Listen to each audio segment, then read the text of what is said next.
Hello. This is Dr. Garrett Smith, also known as the nutrition detective around these here YouTube parts.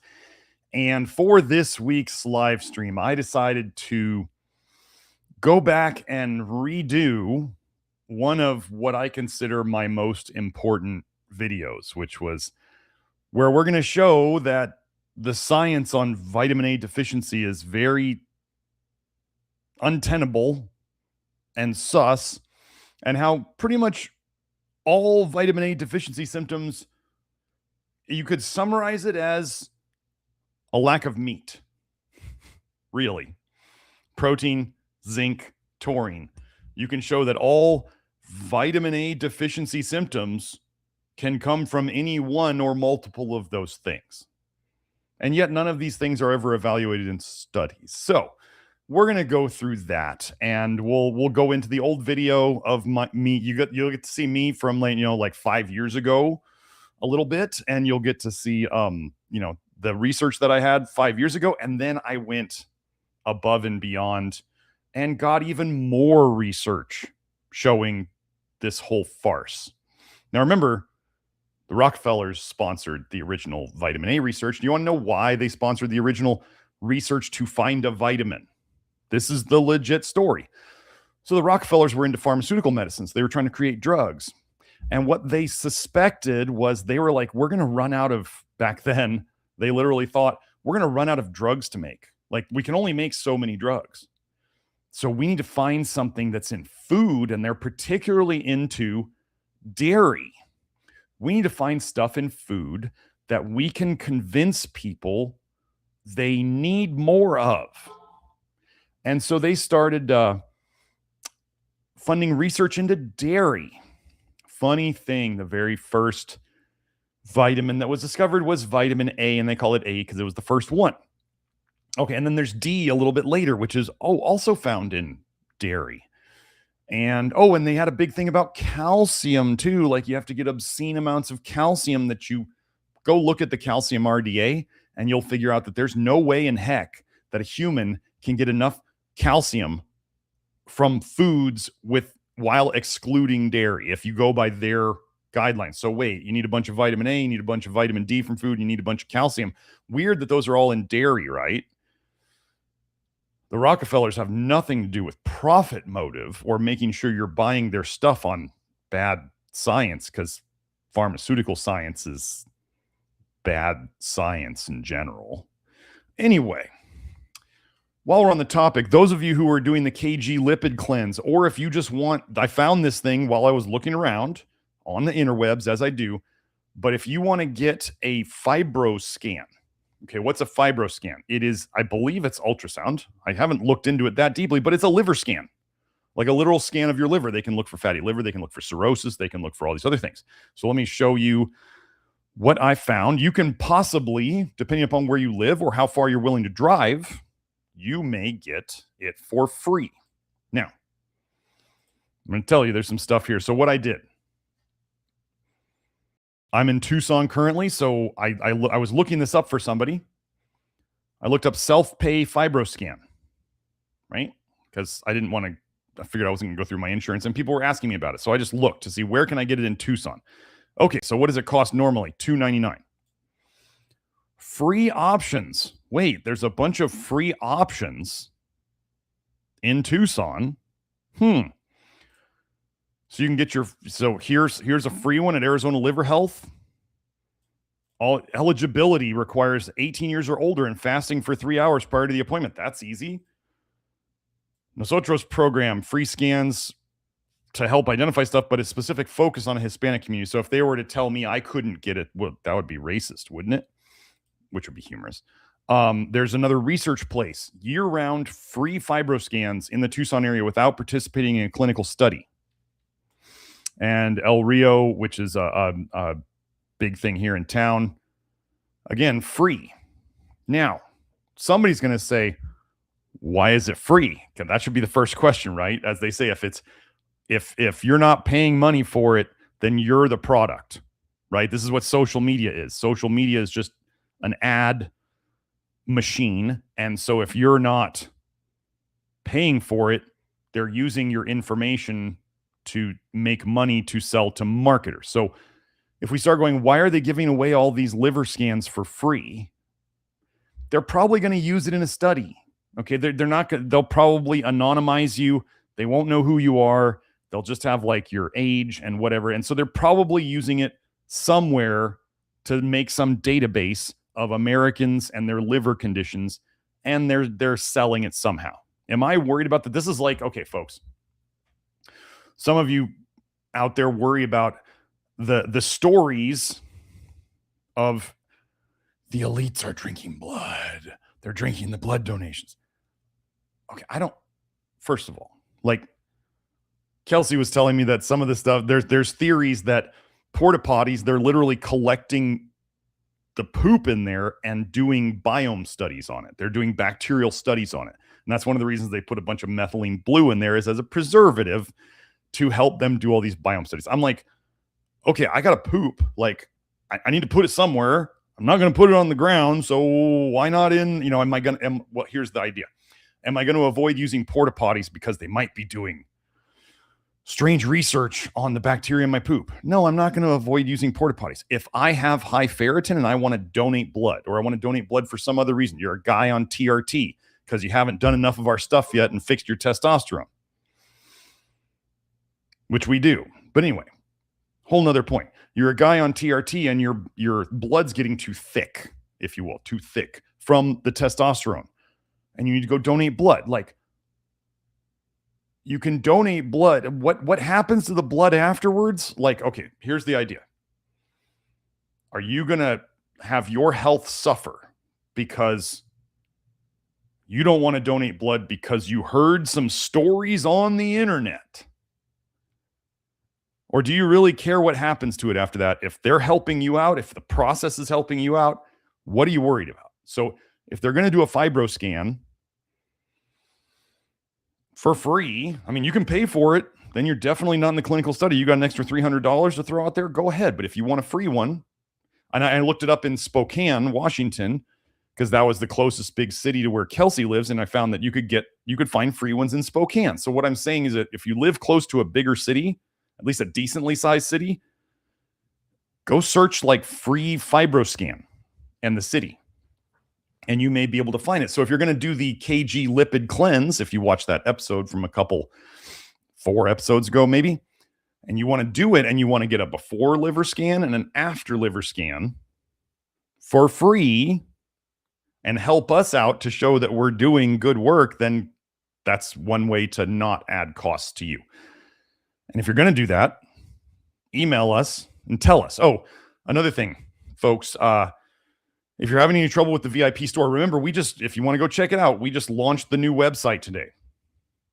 So, Joe, the links should all be the same for what you're using. But anyway, the new website, it looks pretty cool, is up today. We've had a little issues with some of the software on the VIP store. So if you're having trouble with the VIP store, don't freak out. We know we're going to fix it. We're in the process of fixing it. Just, you can email Julie and tell her that it's going on, but we don't need everybody emailing because we already know that there's a little snafu with like the extension or whatever that isn't Kelsey so cute. Anyway, so just go check it out. I think it looks pretty good. We wordsmithed it and all that stuff and got it pretty. So you can go check it out. But so we got the self-pay FibroScan stuff, or the free FibroScan stuff. And Joe, if you can, let's bring up that old YouTube video.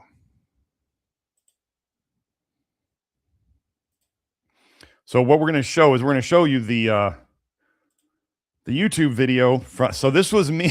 That's a great. Today I have a presentation. Now I got the echo. Where that's a great picture of me from that demonstrates that what we call vitamin A deficiency doesn't exist. Let me get into that presentation right now. So anyway, Joe, that's probably good. So anyway, that was me from 5 years ago. I'm 50 now, so I was 45 then. So you can tell me whether you think I look better than back then or not. And then all the people who, all the haters of the vitamin A is toxic movement, I mean, they can wonder why I'm not falling apart. Why are we not falling apart from a low vitamin A diet? Because there was never vitamin A that we needed. So people out there, I'm going to tell you, and I'm going to add, okay, so I want to first say this. Matt Stone is a good buddy of mine. And he did a video. I've talked about this before. So this is nothing against Matt. He's doing science. He absolutely is doing science. As you're going to see in this, he tried to make his diet as low in vitamin A as possible. Like, noble pursuit. I would have warned him away from it a little bit, because even in the research back in like the 50s and 60s, the researchers said if you try to do a vitamin A deficient diet that's as low as possible. These 100% grass-fed. What is that, Joe? If you're trying to do something that's as low as possible, they said you're going to create other nutrient deficiencies along the way. Well, one thing, Matt and I have conversed a little bit, and he hasn't tried the zinc supplements yet. Okay, that's his decision. But he is grokking. He is totally seeing the nickel toxicity, which again, some of his choices for his extremely low vitamin A diet were quite high in nickel. So not only was he potentially zinc deficient, but he was eating a lot of nickel, which then can deplete the zinc further. So what happened was he got some night vision issues. And so, of course, the vitamin A is amazing. The haters of our movement were like, they're jumping on it. They're like, yeah, totally. And I'm like, still zinc. I'm pretty sure it's still zinc deficiency. Zinc is antagonistic to nickel. We got a huge thing going on. So, oh yeah. So chats today. We have 7 pages of research studies to go over. I'm going to try to go through them fast, and you guys can look them up if you want, but I got 7 pages of research studies. So please, I'm not going to be hitting regular chats. If you give super chats and they're not too long, I might get to them, but don't plan on today being a lot of live chat stuff. Okay. We got far too much to do. So,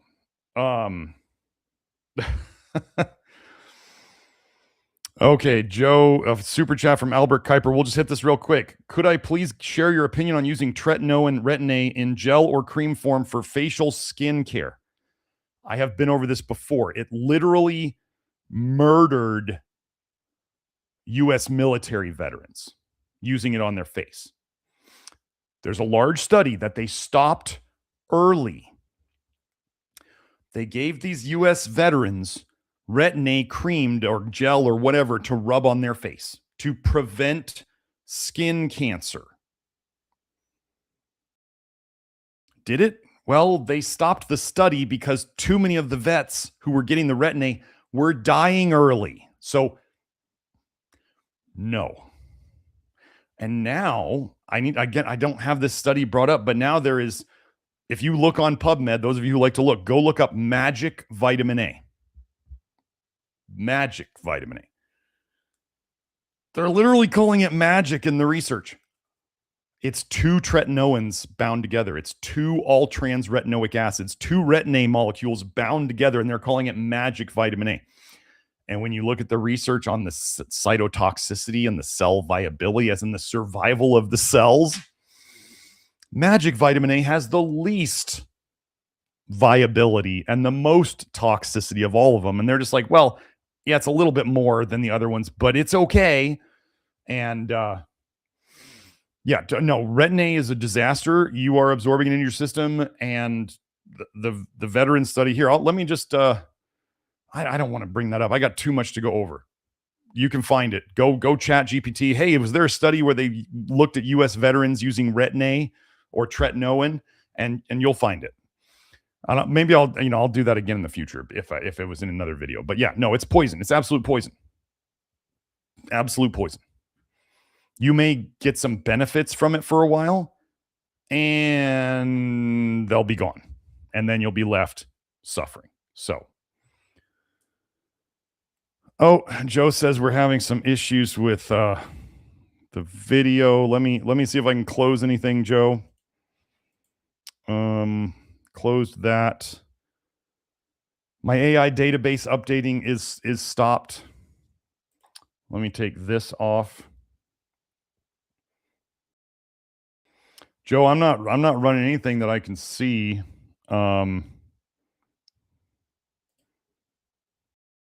Okay. I closed everything. So, okay. So here, let me share. So if you can share my screen, Joe.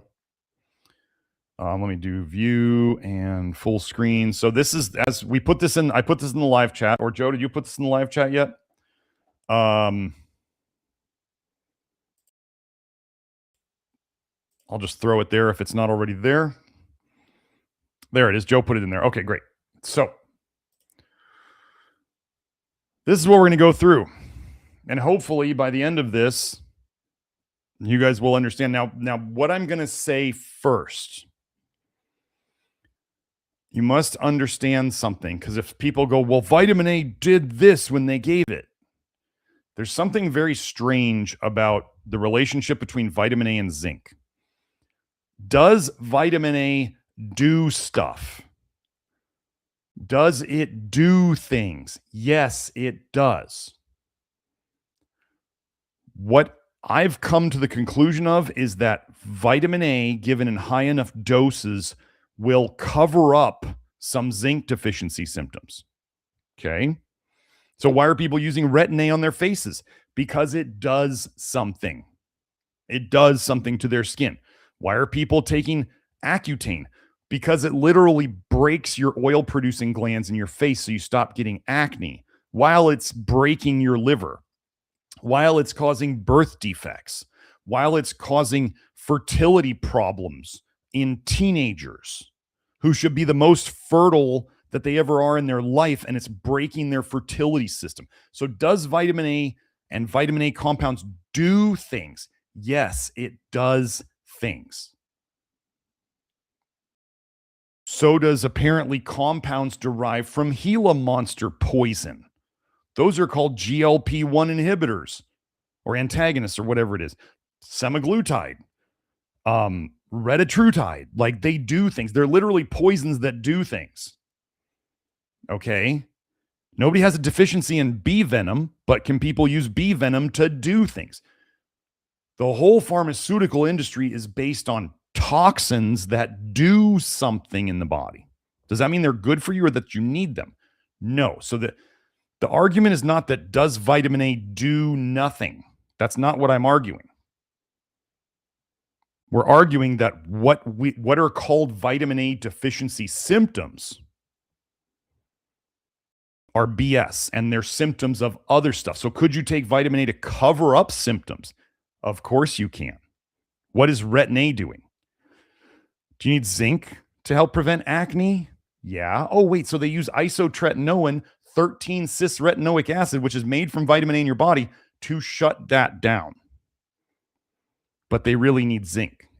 Almost every symptom that you can find that is attributed to vitamin A deficiency can pretty much be found as a zinc deficiency. And I'm going to show you that. Okay. So let's head into it now. Let's go to the first one. Joe, make sure you hit me on the, I'm going to have to click on all of these things. Oh, I got to do the whole thing. I got to get all the flock cameras in here too. Cars. Oh my gosh. The internet is becoming like practically unusable. I think they want it that way. So this paper, carotenoids. That's the whole name of it, carotenoids. Very, very original. First thing you must know, all vitamin A that you would call retinol or retinoic acid or retinaldehyde, all the retinoids, they do not exist without carotenoids. So people will be like, animal vitamin A and the retinoids, and they don't exist without carotenoids. So all vitamin A, for those who are carnivore out there, who think that plant foods are full of so many toxins, vitamin A is one of them. Carotenoids is one of them. All it's gone through is one step to turn it into retinol from a carotenoid. So let's go over, why would vitamin A be necessary, essential, if carotenoids aren't then? Where do you think cows get their retinoids from? Carotenoids. Do cows need, as an adult cow, do they need to drink milk or get other vitamin A from animal sources? No. Can humans convert carotenoids or detox carotenoids into vitamin A? Yes. So let's just read this here. None of the carotenoids are considered essential nutrients. None of them. No carotenoid is directly involved in a vital metabolic pathway, nor has the relative absence of a carotenoid been linked exclusively to the induction of a specific deficiency or chronic disease. Hence, the lack of FDA-approved health claims. So the FDA won't even let them do health claims for carotenoids because it's not essential. And it's not directly related to anything. So if carotenoids aren't related to this, the stuff downstream, it would be like, oh, alcohol's not essential, but acetaldehyde is. No, retinol's not essential, and retinaldehyde isn't, but they all come from, remember, a carotenoid is 2 retinaldehydes, I believe. If I recall correctly, yes, it's 2 retinaldehydes. A carotenoid is 2 retinaldehydes bound together, and then we cut them apart into 2 retinaldehydes. Do we need aldehydes to live? No. So let's keep going now. So carotenoids, we start off with, this is shaky footing. Now I want to show you, because we're going to be going into the vitamin A deficiency literature, I'm going to show you that when the Cochrane Institute, the Cochrane reviews, when they went into assessing the legitimacy of serum retinol testing, serum retinol binding protein testing, all of these vitamin A tests, wait until you see how many false positives they got for deficiency. So that means a false positive for a deficiency would be, they're saying you're deficient when you're not. It's really bad. Okay. So here we are. Selected laboratory-based biomarkers for assessing vitamin A deficiency in at-risk individuals. Let me find it. So they have some dumbed down stuff here. What are the most accurate tests for diagnosing low vitamin A? I think they went through 40 studies on this. Key messages: the 2 most common tests, serum or plasma retinol and retinol binding protein, cannot reliably identify at-risk individuals with or without vitamin A deficiency in the community or clinics. Did they really just say that the 2 most common tests are worthless? So all the science that all the vitamin A lovers are basing their stuff on, the tests are worthless. Wait, I'm saying it's not vitamin A deficiency. I'm saying it's something else. This may mean that using these tests could lead to over or underestimated levels of low vitamin A at the population level and incorrect diagnosis of individuals. Now, people will say, well, Dr. Smith, why do you test serum retinol? Because we don't take it too seriously, but we watch it over time. We're not trying to look at one test and say, oh, you're high or you're low, or we're not trying to take one test. It's watching it over time where we can tell things. Okay. So basically, vitamin A testing is worthless. So when you see what we go by is symptoms. Oh, we're going to go into symptoms. Okay, great. Joe says the video and audio are good now. So let's get into this. SR means serum retinol. So that's the blood vitamin A test. Retinol isotope dilution. This is where they're giving retinol to people, retinol supplements or retinol palmitate that's literally marked like a radioactive isotope of vitamin A. Okay? 23 studies. So look, pay attention here.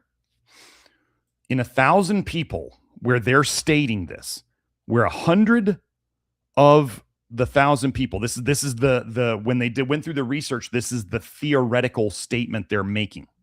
Okay? In 1,000 people where 100 of them have vitamin A deficiency, so they're saying in this fantasy world, they have vitamin A deficiency. They're saying we know that 100 people have vitamin A deficiency. And they measured them with retinol isotope dilution, which is considered one of the best tests out there. 82 people of those 1,000 would have a serum retinol result indicating vitamin A deficiency is present. Okay. Of these, 72 would be incorrectly classified as having vitamin A deficiency. Of the 918 people with a result indicating that vitamin A deficiency is not present, 90 would be incorrectly classified as not having vitamin A deficiency. This is the best testing that they have. You want to go and take a radioactive isotope of retinol just so you can find out whether you might or might not have a phony vitamin deficiency? Okay, but let's go look at serum retinol, which is what's in the research. Serum retinol versus liver vitamin A. So they're literally comparing how much is in the liver versus serum retinol versus the blood retinol. So again, in 1,000 people where 100 have vitamin A deficiency, this is the fantasy world standard, measured with liver vitamin A. So they're saying they have vitamin A deficiency as measured literally with a biopsy in the liver. You have to be dead for that. Or they have to they don't do these studies on live people. So you're not going to get a liver biopsy. So they're saying they know they're deficient in the liver, but 206 people would have a serum retinol result indicating vitamin A deficiency is present. So that means they've doubled the number of people that they're diagnosing as deficient. Wow, are they overdiagnosing a phony deficiency? Of these, 153 would be incorrectly classified as having a vitamin A deficiency. Of the 794 people with the result indicating that vitamin A deficiency is not present, 47 would be incorrectly classified as not having vitamin A deficiency. Okay, so let's go back to retinol binding protein, which is another way they can measure vitamin A levels. They say that your RBP is equivalent to your serum retinol. It's not, but they say it. Okay, another thing, 100 people out of the 1,000 have vitamin A deficiency. Measured with retinol isotope dilution, 266 people would have a RBP result indicating vitamin A deficiency is present. That's even worse. So there's only 100 with vitamin A deficiency, and they're saying there's 266 that are deficient. This is what they're basing it based on the multiple studies, 8 studies, 16 studies, 23 studies. Of these, 216 would be incorrectly classified as having vitamin A deficiency. Vitamin A testing is garbage. That's why I'm going to show you all these studies where people have vitamin A deficiency and no symptoms. Do these things match up where the research, when they look at these studies honestly and they say, wait, they overdiagnose vitamin A deficiency, and then you look at the studies and you're like, wow, there's all these people with vitamin A deficiency who don't have studies. We're going to get into that. So let's go. Now we're going to get into vitamin A deficiency without any symptoms. Okay. First, let me open this one. This paper was from when? I think it was 19... They don't have the date of the paper on here. They don't have the date on it. You can tell this is an old paper. Okay. Title of the paper, Pathogenesis, Disease Creation Due to Vitamine. They're spelling it amine, vital amine, which is what they used to think, but almost none of the vitamins are amines. Anyway. The rats were fed on definite dietary planes, which would produce normal growth, except for the lack of either vitamin A or B. Okay, I'm going to give you a clue here. Do you know what mineral is definitely missing from a diet that can cause severe growth retardation? Zinc. So they're saying they're implying that they have enough zinc in this diet. Okay, there's enough zinc in this diet because they know it's going to cause normal growth. If they had a zinc deficient diet, which I'll show you, it would cause stunted growth. Okay, In the rats, which lacked vitamin A in their diet, there were no special outstanding pathological findings. So they know the diet's deficient in vitamin A. I'm telling you there's enough zinc. They found no problems in the rats. In marked contrast with the lack of vitamin B, so they gave some rats a vitamin B deficient diet. The no vitamin B diet, they saw, what they saw in the vitamin B deficient diet, they saw fatty changes in the liver, they saw the adrenals were hypertrophied, and the thymus was atrophied. Okay, but they didn't see any of that in the vitamin A deficiency diets. Okay, so let's keep going. We're always about the real world stuff. Okay. Now, what we're going to get into now is these mice studies where they genetically made them not produce transthyretin. Okay. Transport, TYHR, thyroid hormone, a T4, retin. It's got a retinol binding protein in it. So it's got a retinol binding protein, which holds retinol and thyroid hormone. And it's got a binding protein. I'm going to tell you, think about this. This binds up a retinol binding protein and a thyroid hormone. So is that thyroid hormone available? No, it's not. Thyroid hormone that's not available doesn't do thyroid stuff in your body. So does it make sense that if you had a bunch of vitamin A, which requires a bunch of retinol binding protein to protect you from it, and then your body makes a protein that not only binds those up, but it binds up thyroid, gosh, do you think that would make you hypothyroid by giving you less free thyroid hormone? Something to think about. Transthyretin is thought to play a major role in vitamin A metabolism and thyroid hormone transport in mammals. Now, retinol binding proteins to protect you from vitamin A, as you'll see.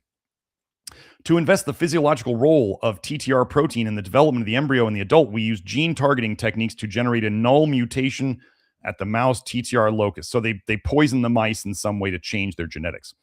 The resultant mutant animals are phenotypically normal, viable, and fertile. They're totally normal. Wait, but what's their vitamin A levels at? However, levels of serum retinol, retinol binding protein, and thyroid hormone are significantly depressed in the mutant animals. They're not binding up all their thyroid hormone, and they seem fine. Interesting. Let me see. Was there anything else on this one? Nope. Let's go to the next TTR study. Okay.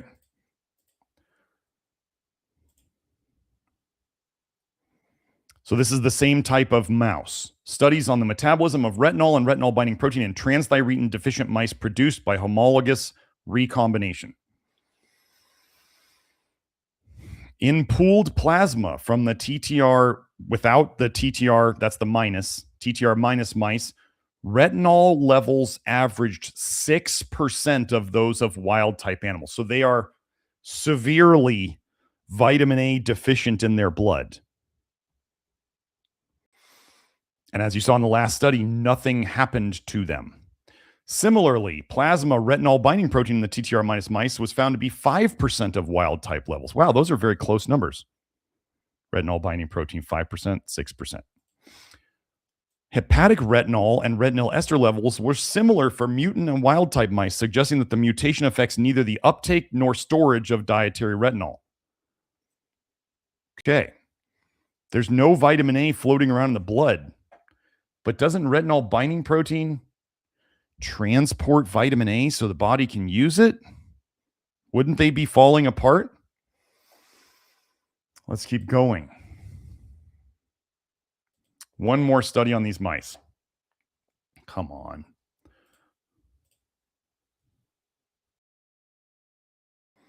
Retinal anatomy, as in they literally named retinaldehyde retinal. They shorten it to retinal, and that's also the word for related to your retina. They're trying to confuse you and make you think when you think of retinol, you think of retina. Retinal anatomy and the function of the transthyretin null mouse. Remember, they have hardly any vitamin A in their blood. Which how would your liver get vitamin A to your eye? Through the blood. Vitamin A, retinol, is vital for the normal development and function of many tissues in the body, including the eye. Retinal morphology, as in the shape and the characteristics of the retina of the TTR null mouse, was normal. In addition, short and mid-long wavelength cone opsins were localized normally in both TTR null and wild-type retin-A. That's plural. Everybody talks about rhodopsin. It needs vitamin A. Consistent with these findings, TTR null mice show no anomalies of receptoral nor post-receptoral ERG components compared with wild-type mice. The results suggest that although circulating plasma levels of retinol and retinol-binding protein are extremely low, this reduction has little effect on the retinal structure or the function of the TTR null mouse. These data are consistent with the existence. This is where okay, I want to, before I say this, they're going to make up stuff now. They're going to be like, oh, it's just magically happening in ways that we haven't discovered yet. This is COPE. These data are consistent with the existence of mechanisms for the transport of retinol to the retina, independent of the classic retinol to retinol binding protein 2 transthyretin complex. We can't find the retinol in the blood, but somehow it's magically appearing in the eye, even though no one's figured out. When was this paper? 2001. I haven't heard of these magical pathways since. Oh, sorry. I'll zoom in so you guys can see it. I'll do this. You can pause it if you want to read this. Okay. No vitamin A, basically 5% of normal in the blood. No retinol binding protein, basically 6% of normal in the blood. And still the eyes are functioning absolutely normally. You want to know what they figured out over the years? Mice and rats need zinc, or else they get eye problems. So they started giving them zinc.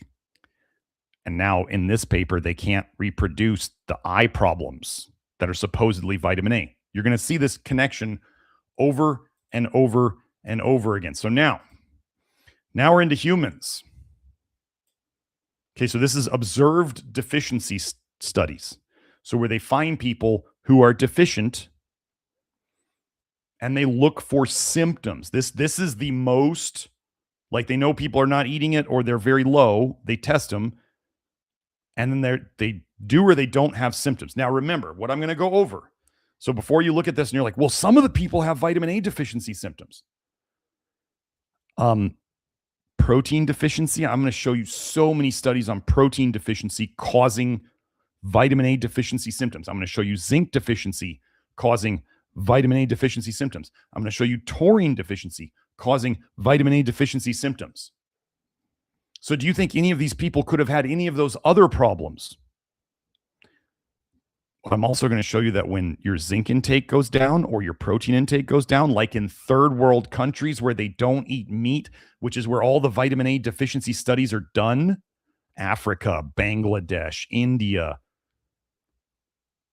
whenever you can raise your vitamin A in the blood by eating zinc. You can raise your vitamin A in the blood by eating protein. But you're not eating vitamin A. But you get zinc and protein, and all of a sudden the problems go away that they say are vitamin A deficiency. So let's go into this one. So again, you're going to see some people having so-called vitamin A deficiency symptoms, but remember, there's all sorts of other things that can cause this. Vitamin A deficiency. Let me zoom. I know Joe's going to tell me to zoom in. Vitamin A deficiency experienced from a tertiary referral UK hospital, not just a low and middle income country issue. We're in the UK. Where didn't I highlight my thing?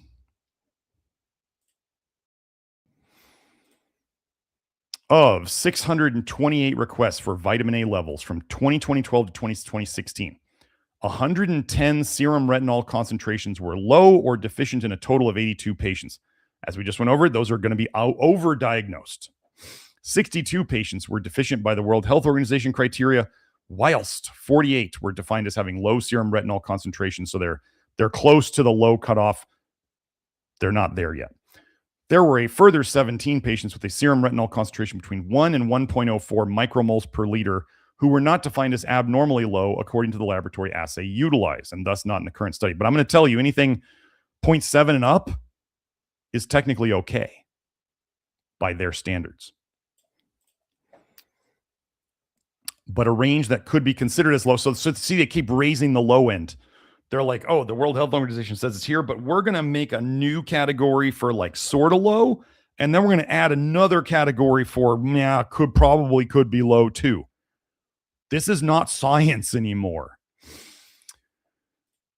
CRP values were available for all but 8 of the low or deficient serum retinol concentration cases. Pay attention to this now. They're trying to say that they got all these low or sort of low people.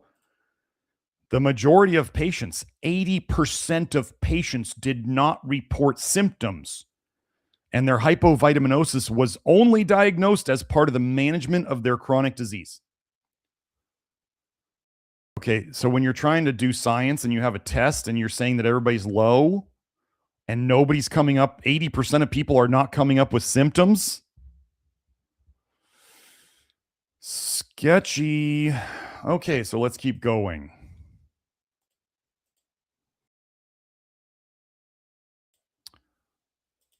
Here we go. Primary biliary cirrhosis, which we've helped someone fix.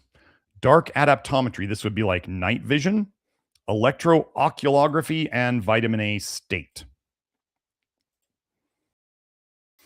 25 patients with primary biliary cirrhosis were studied for vitamin A state. In 9 patients found to have low circulating vitamin A concentrations, no abnormality was found on electrooculography or in dark adaptation. They got cirrhosis and vitamin A deficiency, and their eyes are fine. But what do they warn against? Patients with primary biliary cirrhosis should not receive regular parenteral as in injections or even oral vitamin A supplementation unless dark adaptometry or electrooculography yields an abnormal result. Why did they say that? Because vitamin A is literally toxic to the liver, and you already got people with cirrhosis, and they give them more vitamin A, and it's going to ruin their liver. Because vitamin A is an alcohol. Retinol is an alcohol. Same family as ethanol. Ethanol turns into acetaldehyde through the same detox pathway that turns retinol into retinaldehyde. Let's keep going. Vitamin A deficiency in Crohn's disease. So if we have Crohn's disease, that's going to be a bad absorption problem, right? I mean, this we help people fix this too. So weird that these diseases that come up where they say they're vitamin A deficiency, we put people on low vitamin A diet, and now we're doing the low nickel thing, and they get better.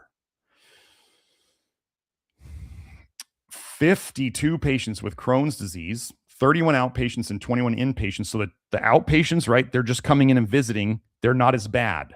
The inpatients, they're like hospitalized, right? They're staying at the hospital. They're worse. They were investigated for evidence of vitamin A deficiency. 11 of them, 21% of them had low plasma retinol concentrations. Okay. In contrast, of the 6 inpatients with low plasma retinol concentration, 5 had a level of less than 1 micromole. Its deficiency is not till 0.7, supposedly. And they weighed less than 80% of the ideal. These are undertypes. If you don't know my undertypes thing, it's generally underweight. And it also tends to mean they often have low blood tests.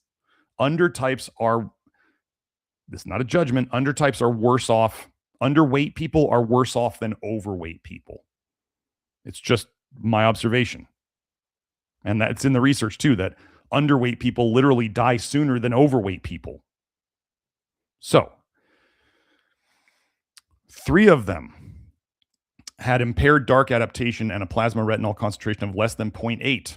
Okay, so we got 3. Not all of them. Retinol binding proteins were not significantly lower. Okay. But I want you to pay attention to here. So these are people who are not digesting well. What do they say here? Vitamin supplements should be given and protein depletion corrected. What's in protein? Like muscle meat? Protein, calories, zinc, taurine. They literally know what the fix is. Let's keep going.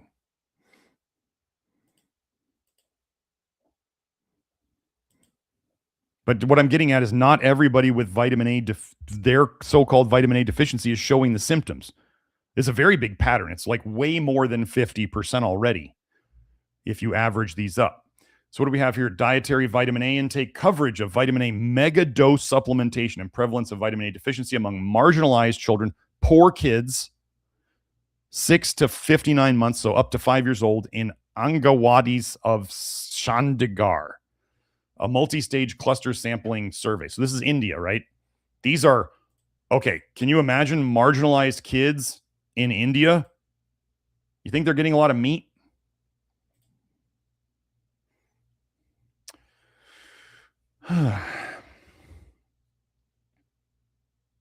None. So even though they say here, although 80% of children over 9 months reported receiving vitamin A supplementation. So not only are they eating,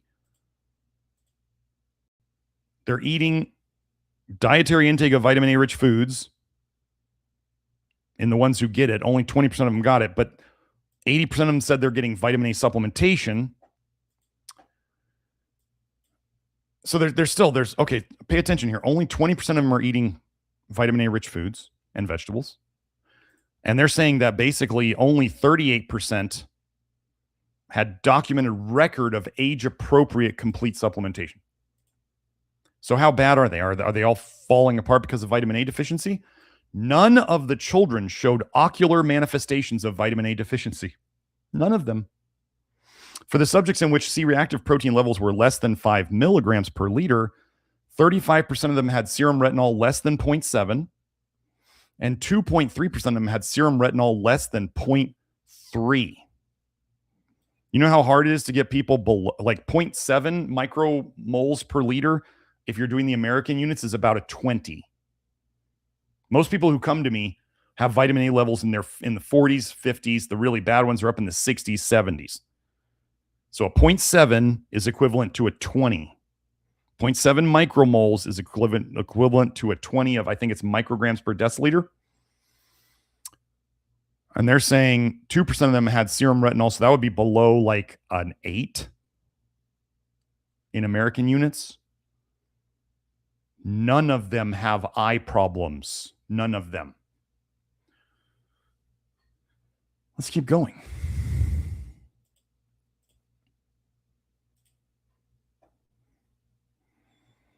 Vitamin A status and nutritional intake of carotenoids of preschool children in, oh, let me make this bigger. I know Joe will ask me.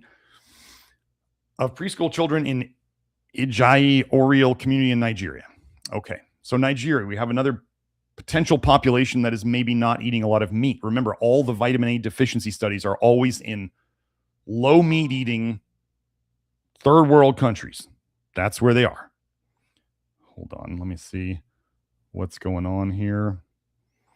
I got to do Joe on Telegram now. Oh, Beth Martens was in Chandigarh. Thank you for commenting, Beth. That was where you got sick, right? You were probably being vegan in Chandigarh, doing lots of yoga and all that stuff. So, okay. We live and learn, right? Okay. This study was carried out to determine the vitamin A status and nutritional intake of carotenoids of 213 children between the ages of 6 months and 6 years in a rural community in Nigeria. So it's not a city. It's way out in the boonies. 109 males and 104 females. A total of 57 children. 27% of them were deficient in serum retinol levels. Less than 10 micrograms per deciliter. That's That's what I'm talking. That's like less than 10. Normal deficiency is less than 20. While 102 had low levels, 10 to 19. So that's more like it. 20, below 20. So they're all these kids. So we have 100 and, oh no, we have 27 plus 48. That's 55. 75% of them are technically vitamin A deficient. 75% of them, 48% plus 27%. That's 75%. The highest prevalence of serum retinol deficiency was in the 6 to 12 months age group, most of whom were breastfeeding, and there was poor correlation between duration of breastfeeding and serum retinol levels. The prevalence of night blindness was 1.5%. 75% of the kids are vitamin A deficient, and 1.5% of them have night blindness. And none of them have xerophthalmia, which is the dry eye.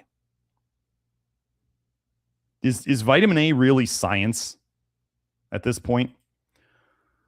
Wait, chronically malnourished children, lack of meat, had lower mean serum retinol levels than well-nourished children. They also had lower zinc levels and lower taurine and lower protein and probably lower calories. There was a high consumption of carotenoid-containing food, but despite this, there was a high prevalence of vitamin A deficiency. If they would have measured their livers, they would have found plenty of vitamin A in their livers. So let's keep going. Now we're into protein, calorie, nutrition. So what I just went over, I was just showing you all the examples in the animal world, animal research, and in the human research, showing that vitamin A deficiency exists, but vitamin A deficiency symptoms do not necessarily exist in that same thing. Now I'm going to show you the other things that are well known in the research to cause what are called vitamin A deficiency symptoms in real people and real animals. What is protein, calorie, nutrition? This is a combination of not enough protein and not enough calories. It's starvation and a lack of meat. Just think of it that way. It's a lack of meat. That's really what it is. So what does this do to, remember, we just talked about xerophthalmia. Let me get rid of some of my tabs here.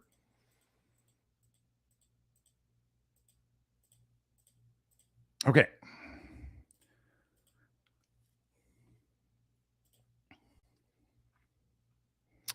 Xerophthalmia, which is dry eye. This is supposedly one of the most classic symptoms of vitamin A deficiency.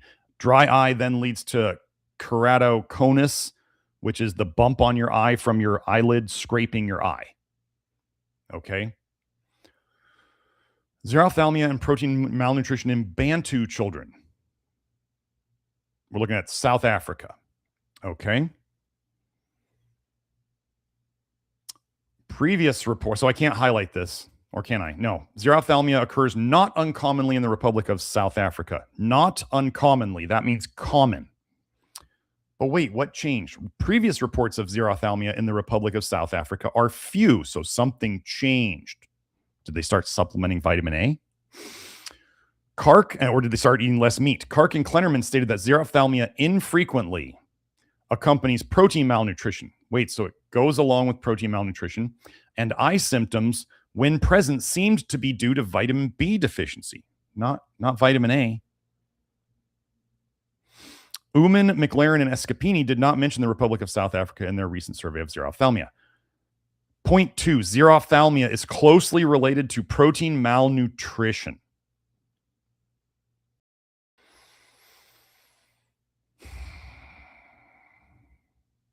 McLaren stated that the lone occurrence of either disease is the rule, and that these occur only in association only where they are both their worst. Uman, McLaren, and Scipini stated that protein malnutrition always accompanies the more severe manifestations of vitamin A deficiency.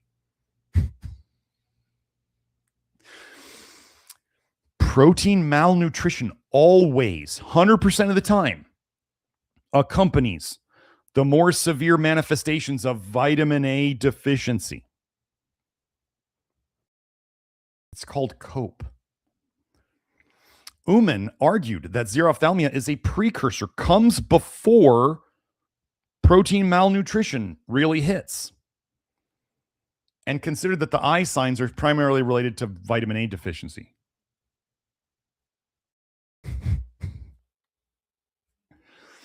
Although he did state there are strong reasons to regard every degree of xerophthalmia as a case of general malnutrition. But vitamin A. But vitamin A. In any event, it is acknowledged that malnutrition may often be associated with xerophthalmia. The syndrome of discrete colliquative keratopathy, as described by Blumenthal in 1950, always occurs in association with protein malnutrition. Wait, another eye problem. Always in association with protein malnutrition. Okay, wait, again, you saw the cope in there. So let's keep going. So what about vitamin A and tear function, as in the cause of dry eye? 1991, the effect of diet on tear function is illustrated clearly by malnutrition-induced xerophthalmia. Dietary habits in well-nourished North American society toxicity have been implicated as a cause of some tear dysfunction. A review of the ocular literature suggests that sufficient dietary protein, and then they throw in vitamins A, B6, and C, potassium, we like potassium, and zinc. Wait, what comes from meat again? Dietary protein and zinc may be necessary for normal tear function. Oh, let's look at Americans then. Excesses of dietary fats, you people shoving just handfuls of fat in your cake hole. Salt, cholesterol, alcohol, protein, and sucrose have been associated with or suggested as causes of tear dysfunction. Okay. Nobody needs an excess of dietary fat. Nobody needs an excess of dietary salt. Nobody needs to eat cholesterol because your liver makes it. Nobody needs to drink alcohol. Can you eat too much protein? Yes, it can cause hyperammonemia. It can cause you to have too much ammonia, which causes all sorts of problems. And does anybody need to eat table sugar? No. Wait, what's the American diet? Oh, wait. So could Americans, even though they're eating plenty of meat, still get dry eye? Yes. Oh, what is one of the most common symptoms of pharmaceutical side effects? Dry eye. Wait, a toxin causing dry eye? That's weird. Okay, let's keep going.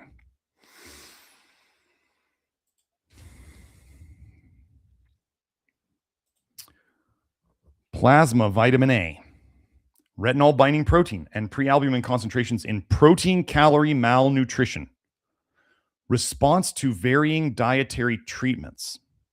Okay, so they saw that these things were low, and they gave them different dietary treatments. There's at least 2 other papers on this. Plasma vitamin A, retinol binding protein, and prealbumin concentrations have been studied in 38 northern Thai children with protein calorie nutrition, another starving of meat group. The 4-week study period consisted of 1 week of stabilization.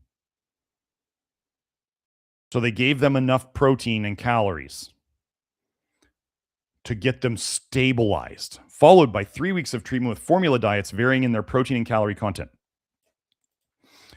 The stabilization period comprised 7 days of initial treatment with fluids, antibiotics, and a gradually increasing intake of protein and calories to a final level of 1 gram protein and 100 kilocalories per kilogram of body weight. So 1 gram of protein per kilogram of body weight. So they're at least getting close to half of their body weight in protein.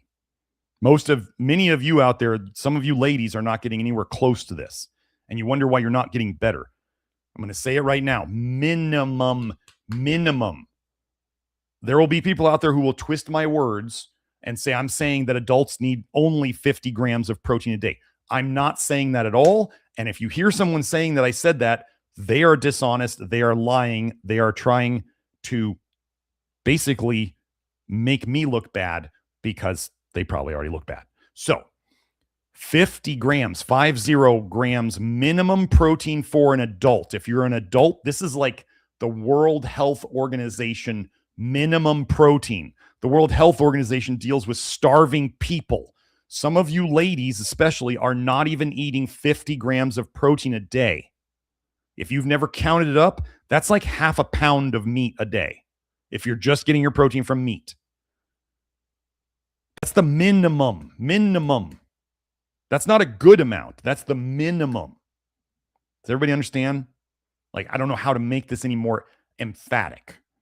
If you're getting half of your body weight in protein a day, you're doing pretty good. Do I think people need to push the gram of protein per pound of body weight a day? I don't really think so. I don't do that. I seem to be doing all right, right?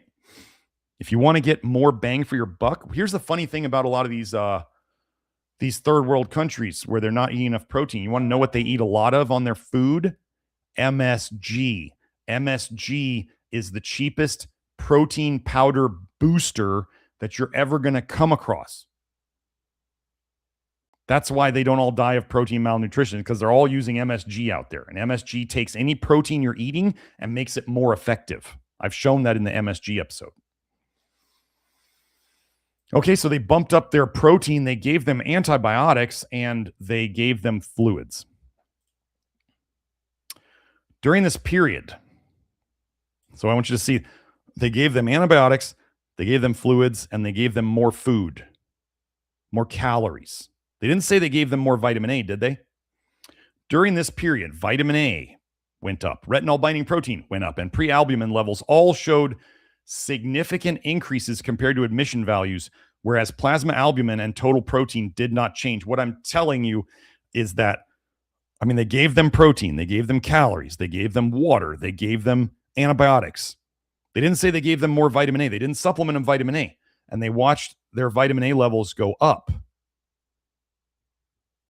If they gave them more protein, did they probably give them more zinc? Yeah.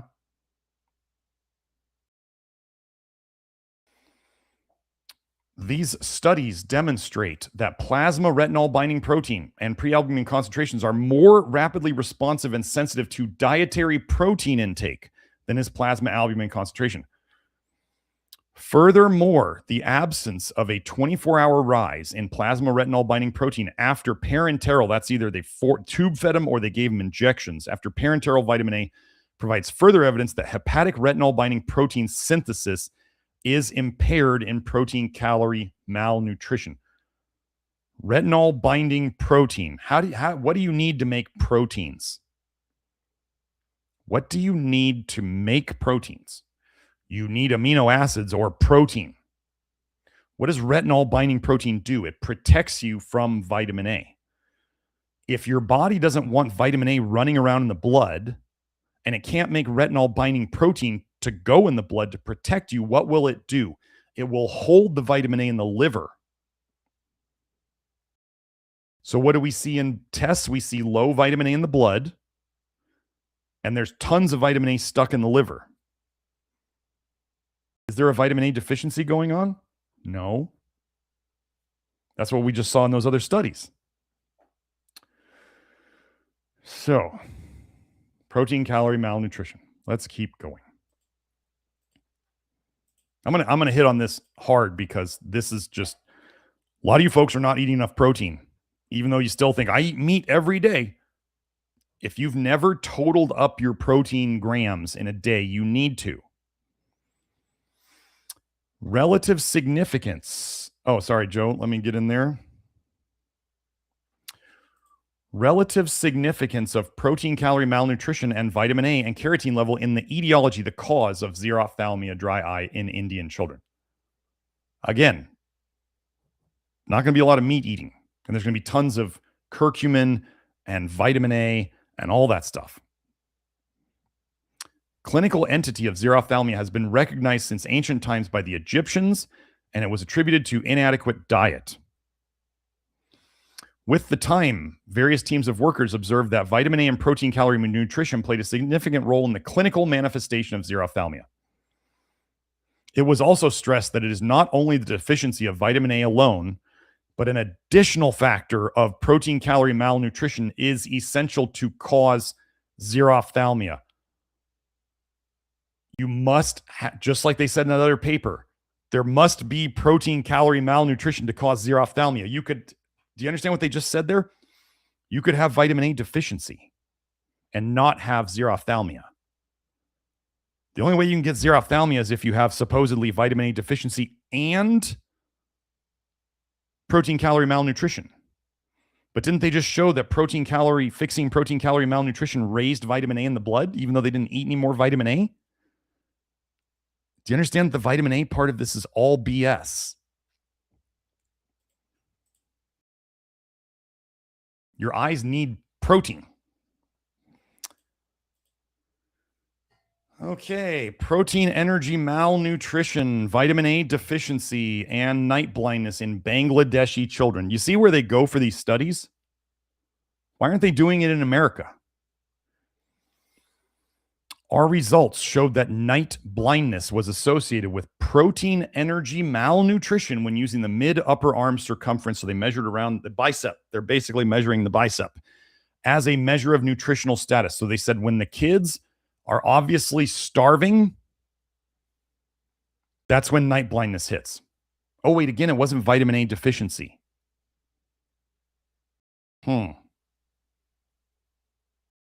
This may indicate that night blindness is only one aspect of the general protein energy malnutrition problems in this population.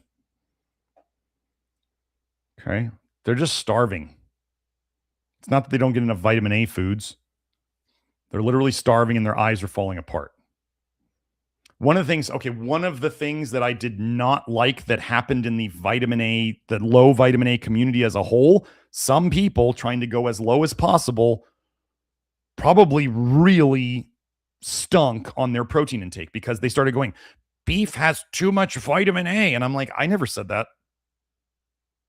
Nobody who's doing a good job in this area ever said that you shouldn't eat meat because it's got some vitamin A in it. People were like, oh my gosh, grass-fed beef, it has too much vitamin A. I'm like, you've lost the whole point. You've lost the story. You're going to have a rough time.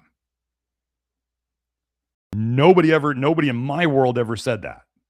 Are there some people in my world who are eating way too much protein? Yeah.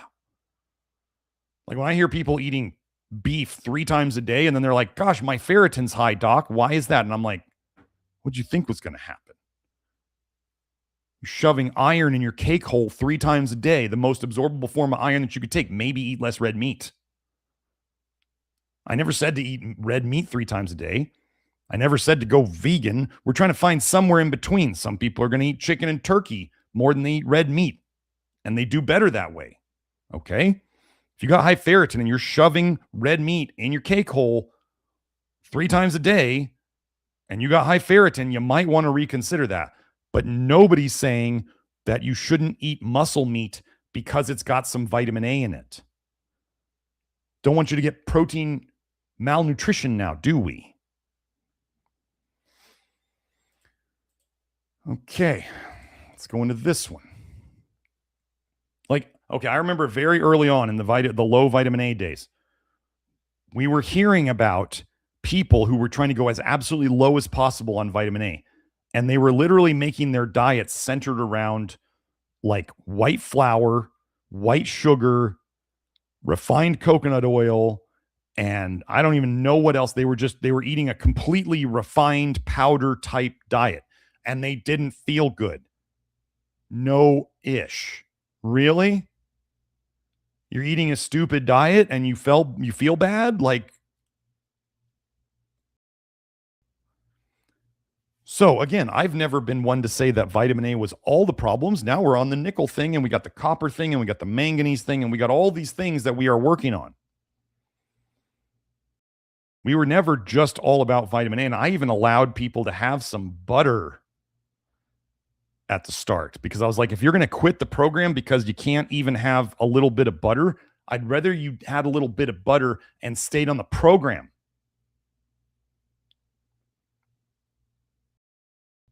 We're not going to cut off our nose to spite our face. Yeah, I'm a little fired up right now because lots of people in the low vitamin A community have done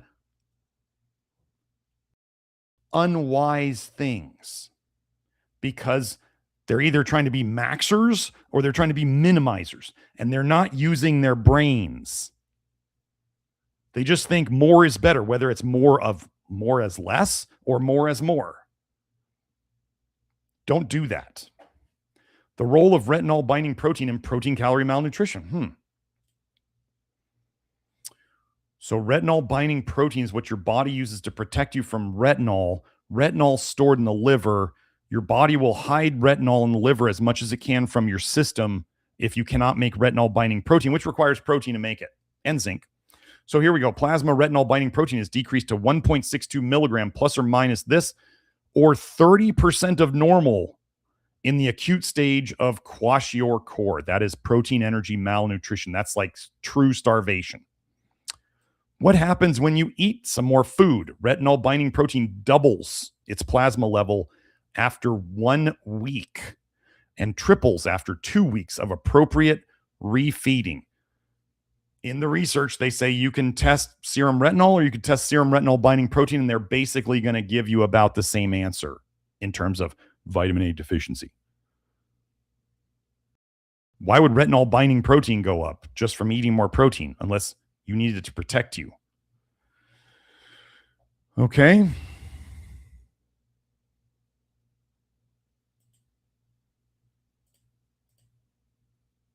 Come on. Use of serum retinol binding protein for prediction of vitamin A deficiency. It predicts protein deficiency is what it does. Effects of HIV-1 infection, protein malnutrition, the acute phase response.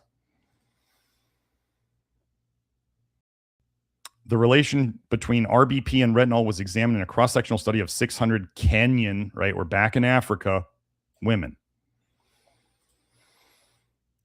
Like retinol, RBP may not accurately identify true vitamin A status under all conditions. Wait, so both of those tests suck?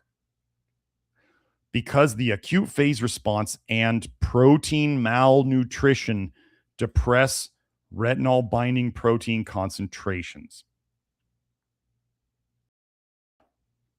Is it a vitamin A deficiency or is it just protein deficiency?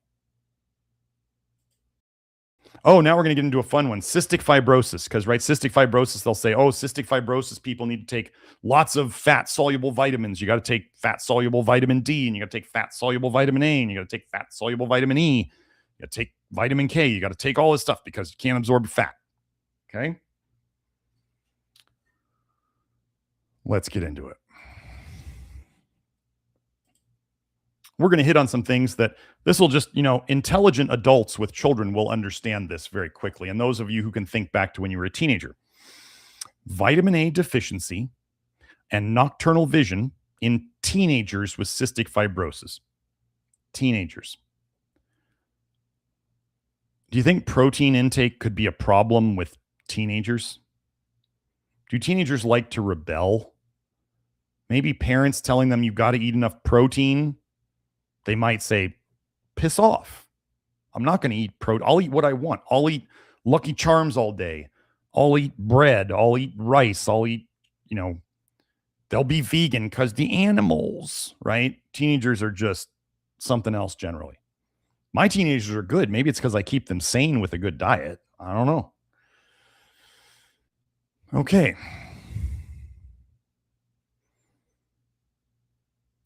Plasma retinol. Alpha carotene and beta carotene levels were below the lower limit of normal in all but one patient.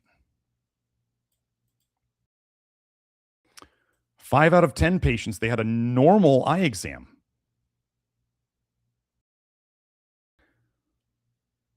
But they may have also presented a poor or a pathological dark adaptation test. Did they test their protein? Did they test their zinc? And then I want you to pay attention here. They say these 2 patients showed a dramatic increase in nocturnal vision after 1 year of adapted retinol supplementation. It doesn't take 1 year to fix this. Okay, now if you listen to Matt Stone, right, he says he can go like a month or 2 with eating a super low vitamin A diet. And it fixes his asthma. But then he starts to get the night vision stuff that he gets. Or was it, it was like bright, bright light problems and night vision, stuff like that. And he eats one meal of high vitamin A and it fixes it for like a month. One meal. I'm telling you, vitamin A does stuff. Have I said for a long time, and Matt knows this, have I said that I think Matt has a zinc deficiency and he's had a long time zinc deficiency? Yeah. Has he fixed it yet? He hasn't chosen to. At least he hasn't told me. Okay. I hope he does. I mean, he is, Matt's situation is the most exciting in all of, except for, okay, wait, Joe, if you want to find Megan Stevens, her, is it gerbil or hamster experiment where she's put them on a low vitamin A diet and they're fine. She's got it on YouTube. So if you can, Joe, you put it up before, if you can find that, that would be great. And then we have Matt Stone, who went on a super low vitamin A diet. And yes, he does eat a meal every month to get his vitamin A levels up and his eyesight gets better. Okay. But again, what if he got more protein and he got more zinc to raise his vitamin A levels and fix his eyes? Those of you who are familiar with Matt Stone's history, he does not eat like a health nut. He knows, if you watched my video with him, I did a video with him on the channel. Matt is a friend of mine. We wrote a book together. Okay. We literally wrote a book together. Matt is a buddy of mine, but he's also, I'm going to use him as an example here. He knows I'm just going to be blunt here. Cause Matt knows this. Matt eats like shit. Okay. Like he's eating like sugary cereals and stuff that are low in vitamin A. I love the guy. I wish he wasn't doing it, but he's doing it. And we got to see the end of the experiment. He started getting eye problems. And now that we know this, and his daughter has a nickel allergy. And he started looking at my stuff about nickel and he started going, dude, I'm eating a lot of chocolate. Oh, you got Megan on the screen? So yeah, Megan Stevens, there it is. The one with the gerbil, I think it was a year. Oh, Joe, you misspelled Stevens. But anyway, so she's got that video there. My gerbils just passed 1 year with 0 vitamin A. You want to know what she made sure those gerbils got was zinc and enough protein. And wait, they've lived a year without vitamin A. Megan's a big fan. I mean, I talked to Megan on, we have a group chat with Kelsey and Megan and somebody, I won't say, and Wardy on Telegram. And we talk and we work on things there. So Megan is a huge asset to the Love Your Liver community. She always has been. Wardy is too. And this is one of the biggest contributions that Megan's doing for the community. Matt Stone is literally, even though it may seem like I'm kind of dogging on him a little bit, I'm not. I'm saying Matt Stone's situation is like a huge opportunity for the low vitamin A community to prove that it's zinc. And we know now that nickel slows down vitamin A detox. So anyway, love you, Matt, dude. You're my bud. But a lot, I had to get on the Matt Stone thing because the haters are just jumping on it because they refuse to understand any of this. I could hit them over the head with all of this and they'll never listen. So wait, let's go back to the vitamin A with cystic fibrosis.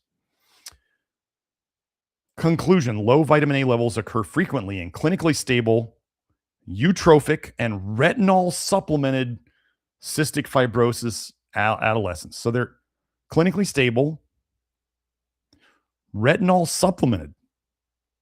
Wait, they're still getting dark adaptation. Why would that be a vitamin A deficiency then? Hey, what if we found protein malnutrition causing night blindness in cystic fibrosis people? Would that be crazy? You know what I'm going to do next.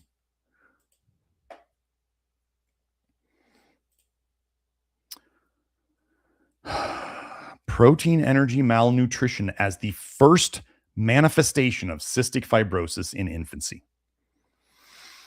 The protein energy malnutrition that is characterized by hypoproteinemia, edema, that also happens when you have a low protein diet, you get swelling, and anemia. Wait, let's just review. So this goes for the mother who might be nursing and the eventual baby who turns into an infant, who turns into a kid, who then eats meat. Anemia contains what two things that are critical for, three things that are critical for preventing anemia: protein, iron, and zinc. Has been reported in 5 to 13% of the infants with cystic fibrosis. Due to the surprising higher incidence of protein energy malnutrition as the first presenting manifestation of cystic fibrosis in Macedonia. Do we have anything else on this? Nope. Let's just hit on this one. Protein energy malnutrition is a common manifestation of cystic fibrosis in infancy. Teenagers not eating enough protein, getting eye problems, taking, you know what? And here I want to go back to the this whole thing. So I was talking about, they showed a dramatic increase in nocturnal vision after 1 year of adapted retinol supplementation. 1 year. Matt Stone fixes his in 1 day. So do you think it took a year? Or do you think maybe these two teenagers put their thinking cap on and stopped being dumb teenagers and started eating better, like more protein? Over a year, they finally figured it out. Honey, maybe your eyes will get better if you just eat some frickin' meat. Oh, okay, Mom, I'll try it. Whatever, I'll try it. And then they do. It only took a year to fix you. No, it only took a year for them to mature enough to actually do what was correct. Okay.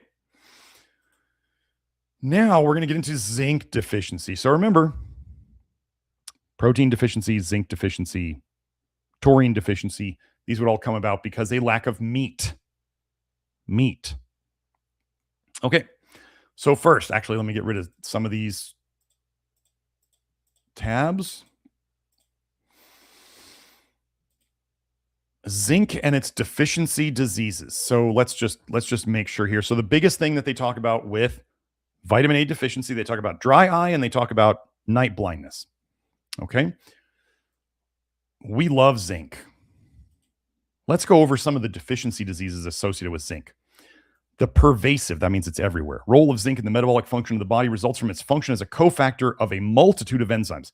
Zinc is found in every tissue in the body, and because zinc metalloenzymes are found in every known class of enzymes, the metal has a function in every conceivable type of biochemical pathway.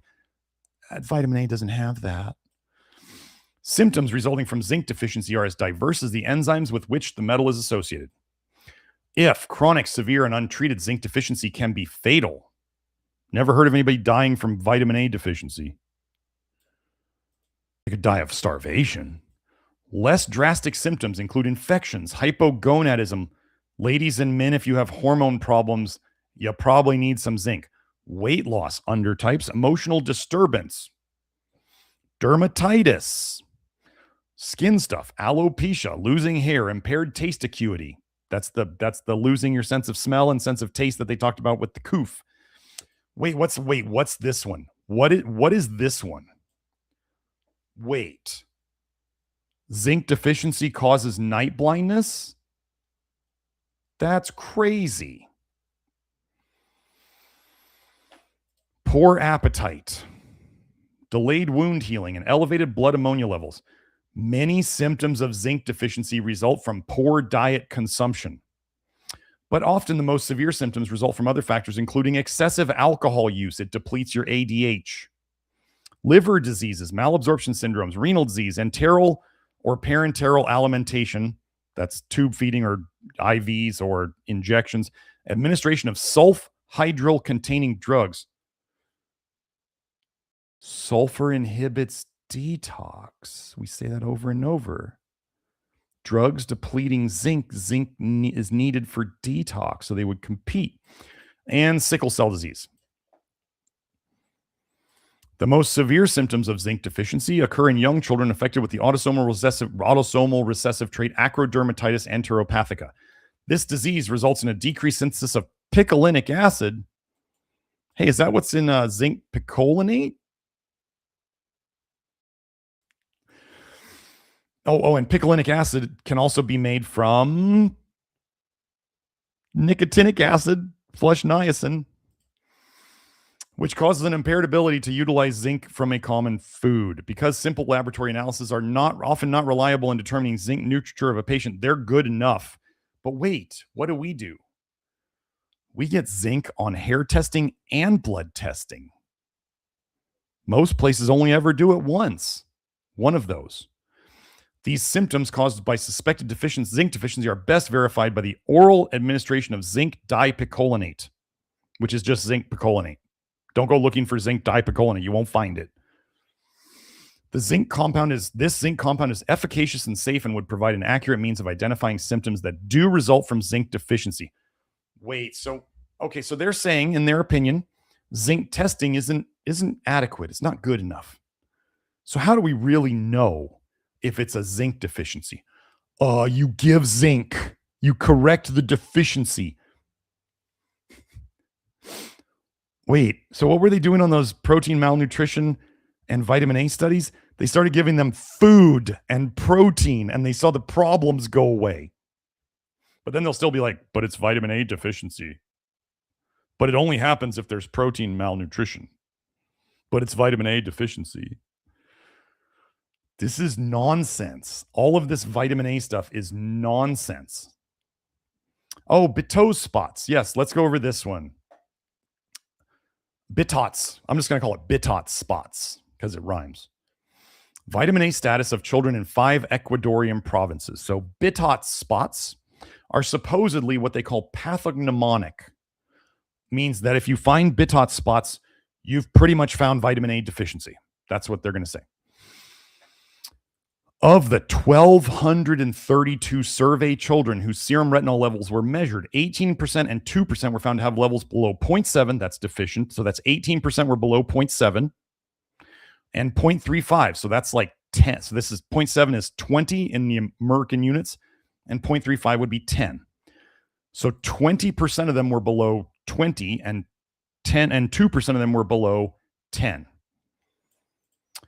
Low serum retinol levels were more common among children of mothers who had relatively little education and resided in rural areas. Not to be mean, but they were poor and uneducated. So are they probably going to be able to buy a lot of food? No. The presence of BITOTS spots was confirmed in 2 of the study's children. 2 kids. 1,200 kids.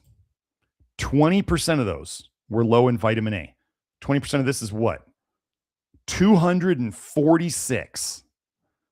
246 kids were vitamin A deficient. 2 of them had BITOTS spots. Okay. Cool. Does zinc deficiency cause BITOTS spots? You know what's coming.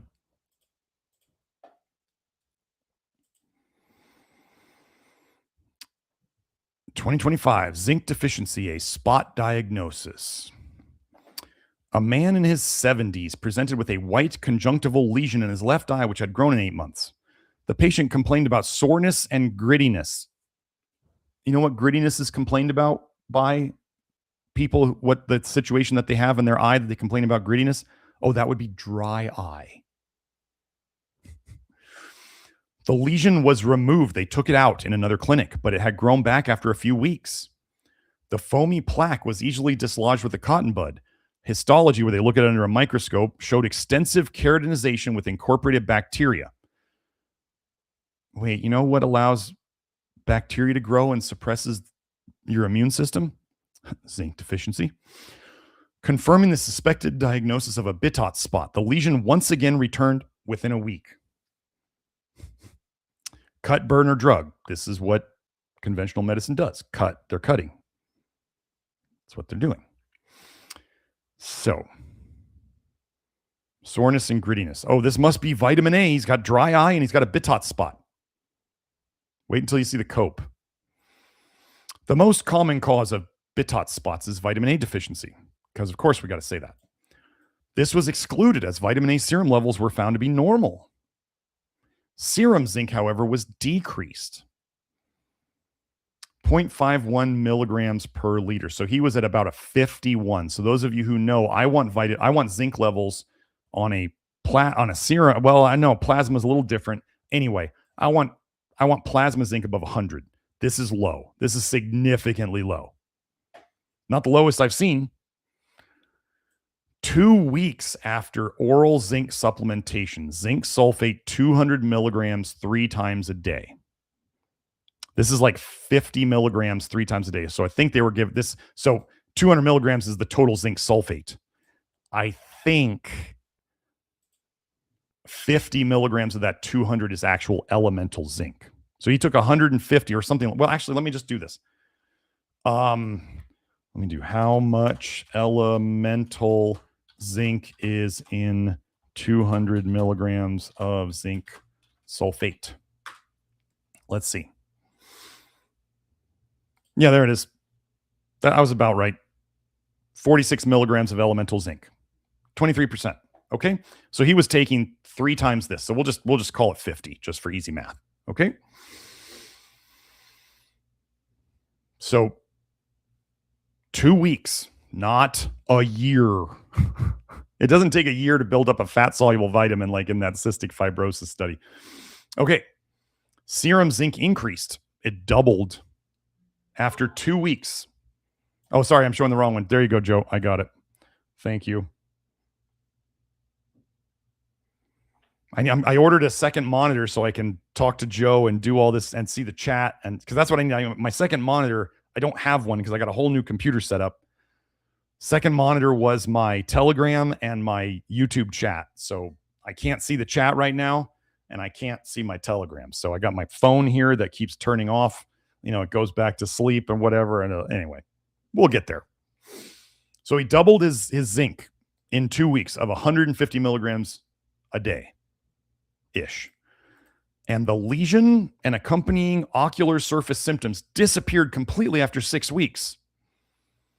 No primary cause of the zinc deficiency could be found by an internist. I'm going to guess he's an old guy and maybe didn't have a lot of money, or maybe he decided to go vegan and he just wasn't eating enough protein. And you know what people do with their practitioners? They lie. Oh yeah, I'm eating meat every day, because they don't want to look like they're dumb, or they just don't want to tell the truth. This is literally in the literature. People blatantly lie to their practitioner. I'm not totally against that. If somebody's, you're playing a game with your doctor.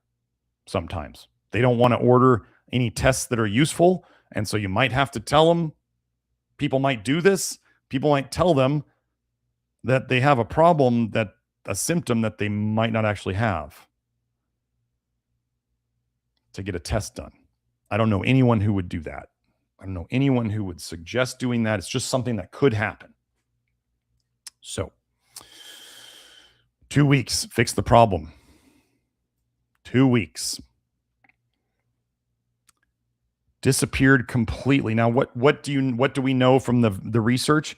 If this gentleman actually had vitamin A deficiency and he took enough zinc, what would happen to his vitamin A levels? They would go up.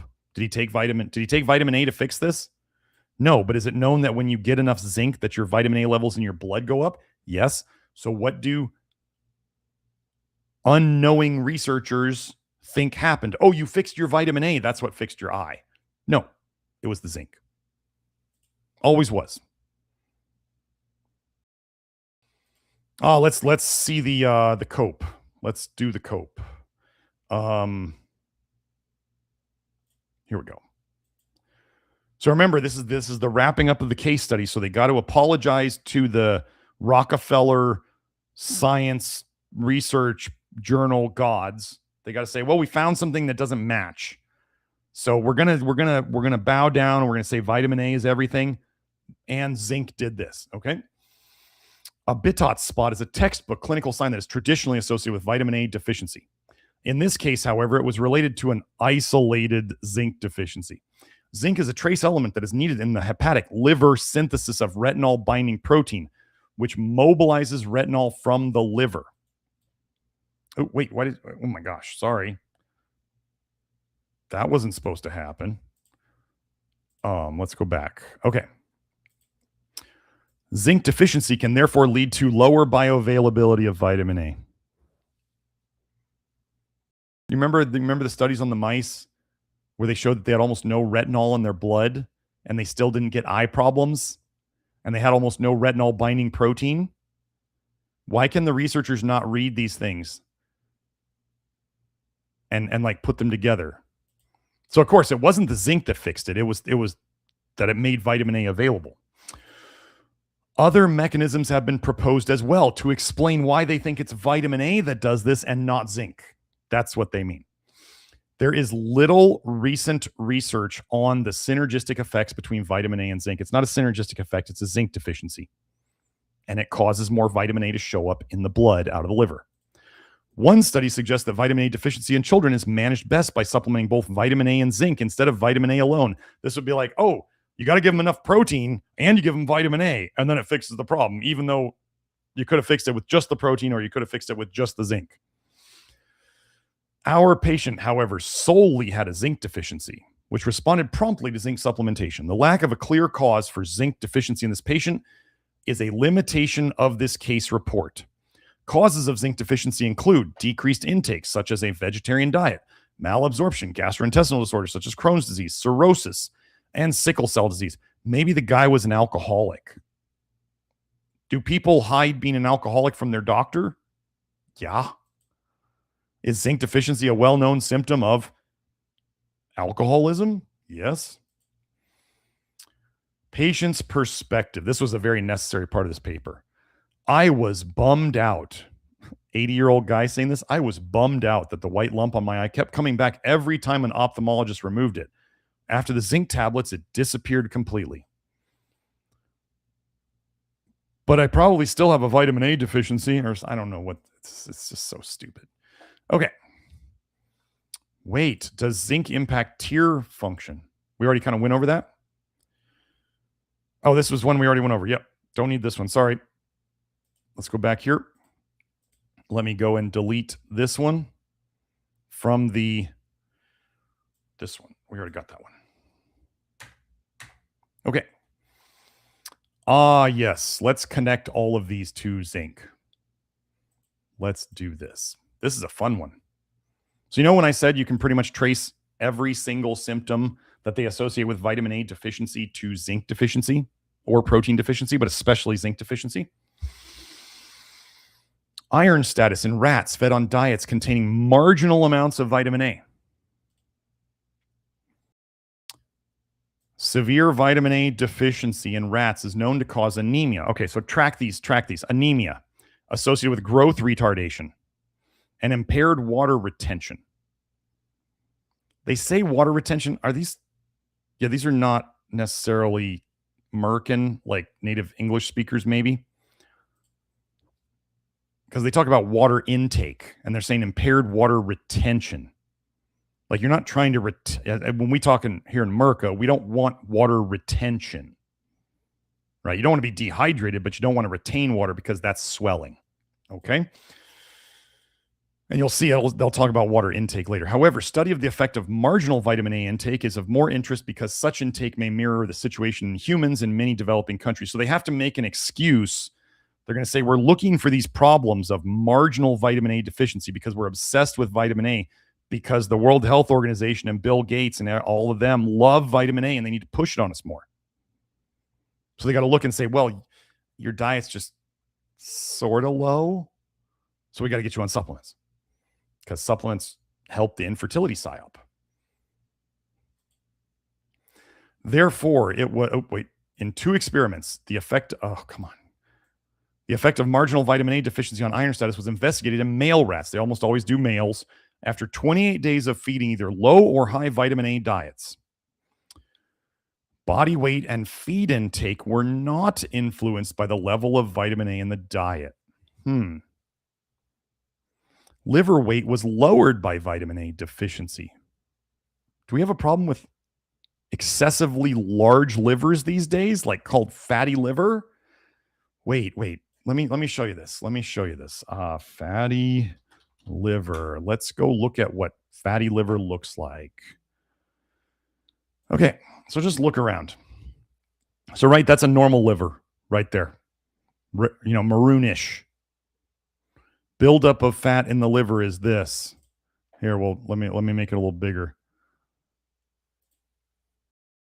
Let me get in. Oh no, come on, forget it. I'm going back. I'm not. But see, they start showing steatosis. It's yellow and fatty. And they start showing these livers, and they start getting, instead of reddish, they get yellowish, and they get more yellowish and more nasty. Fatty liver here is yellow. Fatty liver here is yellow. Fatty liver here is yellow. Okay, so these livers are getting larger. They're literally adding fat to them. And what color is vitamin A? What color is vitamin A? Generally, it's yellow or orangish, or it can be red in terms of lycopene. But when we're talking about retinol and retinol palmitate, it's yellow. So just remember, fatty liver is yellow. Vitamin A is a fat storable alcohol that they bind to to store retinol in your liver, you have to bind it to a fatty acid ester. Wait, so if you had too much retinol bound to fatty acid esters and they were yellow, the liver would make more fat to store them, and the color of that fat would be yellow. This is not very hard to put together.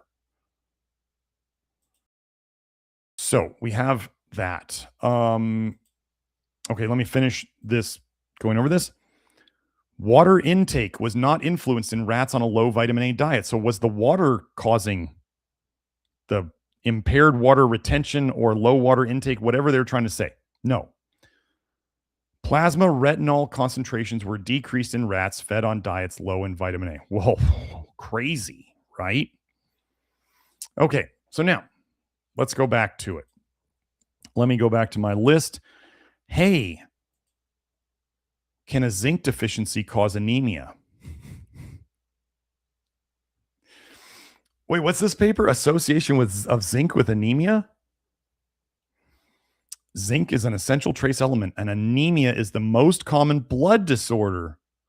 The association of zinc with anemia may be divided into three major forms. Number one, zinc deficiency contributing to anemia. What's in meat again? Iron and zinc. Oh, wait. In most cases, zinc deficiency coexists with iron deficiency. What's in meat again? Especially in pregnant women who need more food and preschool-age children who are literally growing almost as fast as they're ever going to grow in their life. So they got to make more blood. It seems that zinc deficiency alone does not result in anemia, and that it may need to cooperate with other factors to lead to anemia.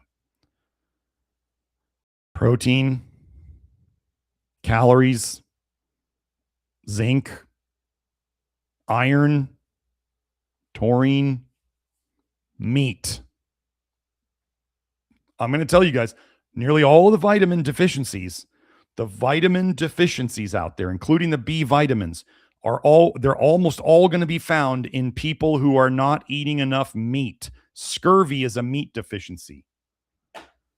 Beriberi is a meat deficiency.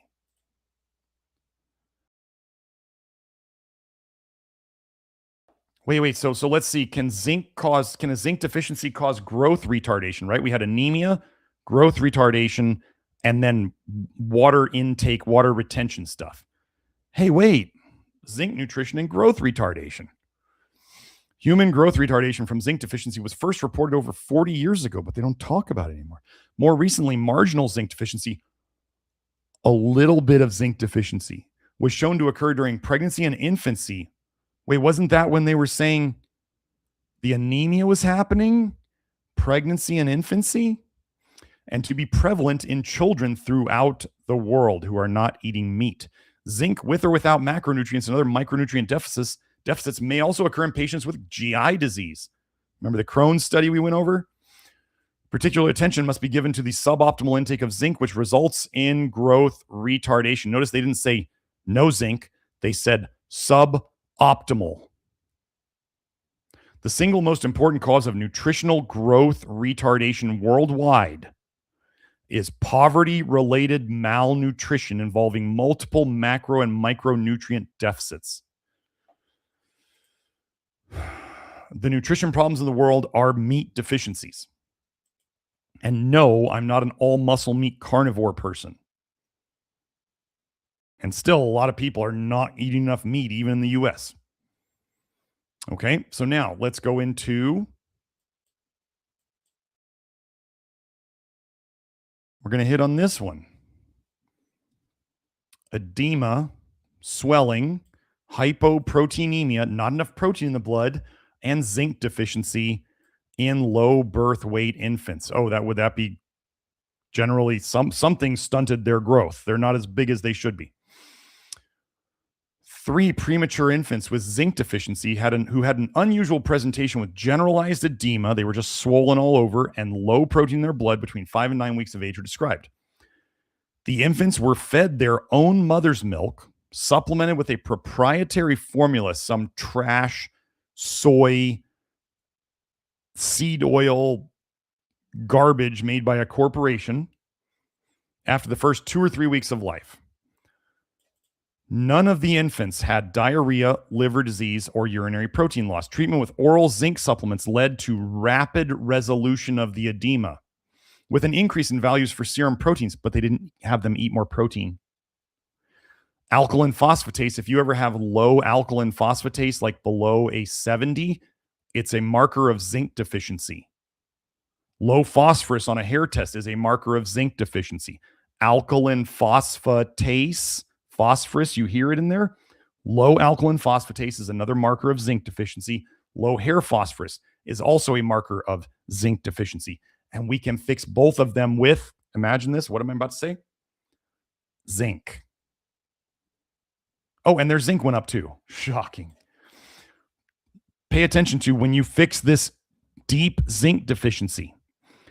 At 1 year follow-up, all infants were doing well and had normal growth and development. As zinc plays a critical role in nucleic acid and protein synthesis, it is postulated that dietary zinc deficiency in the phase of rapid postnatal growth, after they came out and they're growing as fast as they're ever going to grow, precipitated edema and hypoproteinemia in these infants. They didn't get enough probably nursing, and they probably didn't, whatever was in those stupid formulas ruined them. Zinc deficiency should be included in the list of causes for generalized edema in the low birth weight infant. But it fixed their blood protein too. Did you notice that? Oh, what about the water? What about the water? Oops, wait, what did I just do? What about the water problem in those mice? Transport of electrolytes, water, and glucose in zinc deficiency. So remember, we had anemia, we had stunted growth or growth retardation, and we had a water problem. Zinc deficiency in humans and animals results in failure to thrive, stunted growth, skin lesions, loss of hair, and diarrhea. I take my zinc every day. Have you noticed? The results indicate that net water and sodium transport from the small and large intestine of zinc-deficient rats was significantly decreased compared to corresponding mean values for pair-fed controls and ad libitum-fed rats. That means the rats got to eat as much as they wanted. Wait, so it fixed their water problems. Wait, zinc fixed edema in the little babies. Zinc fixed the water transport in these rats.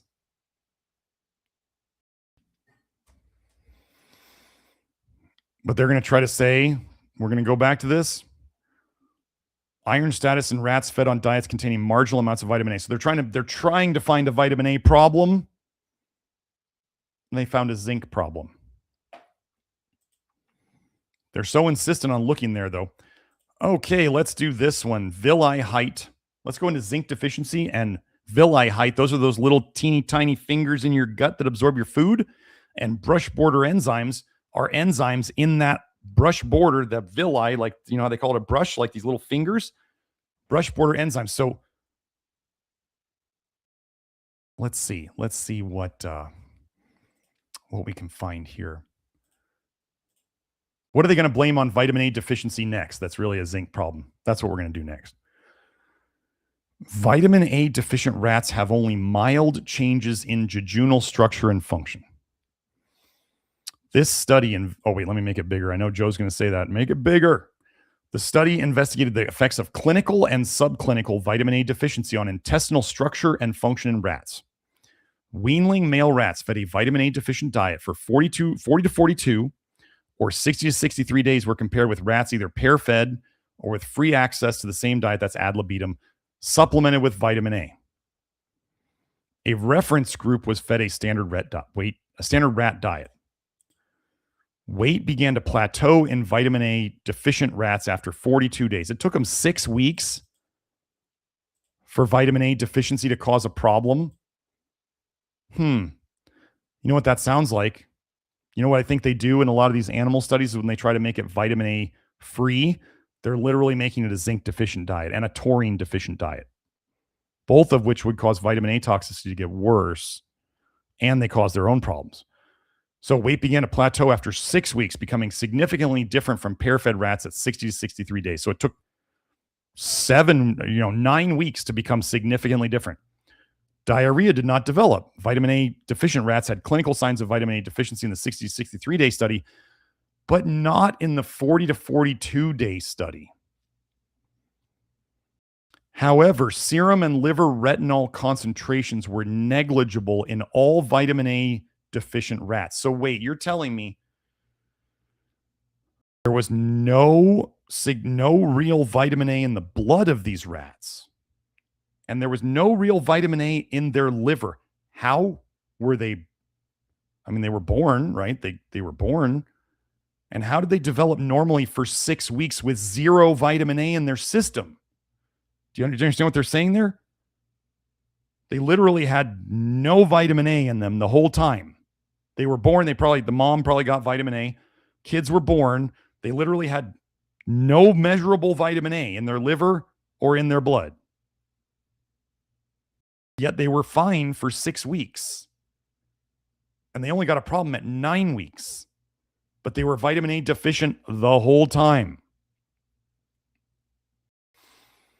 No differences from the other rats were detected in the 40 to 42 day study for any variable measured. Because clinical vitamin A deficiency in rats, like serious vitamin A deficiency, causes only mild changes in intestinal structure and function, it is unlikely that these alterations alone are responsible for the interactions observed in epidemiological studies, as in lots of people that they're looking at, studies between vitamin A deficiency and diarrheal disease. So they're saying that vitamin A deficiency is not causing all these diarrheal diseases that they say it does in third world countries where they don't eat enough meat. So let me just hit on this, right? The vitamin A deficient rats in the 60 to 63 day study had significantly reduced villi height, the fingers, and sucrase and maltase activities compared with pair-fed rats. Okay, so they're saying that it took forever for this problem to show up. It took 9 weeks for the supposed vitamin A problem to show up, and it only really showed up in the villi and sucrase and maltase. You know what these are called? These are called brush border enzymes. Okay? What do you think I'm going to go find?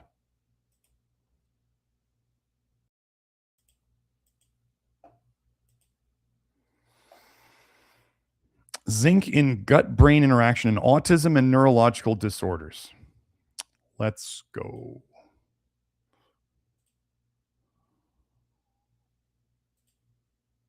Zinc levels mediate villus height. That means they control the height of the villi. They control it, not vitamin A. Zinc controls the villi height. And the villus to the crypt ratio in the jejunum. That's another marker there.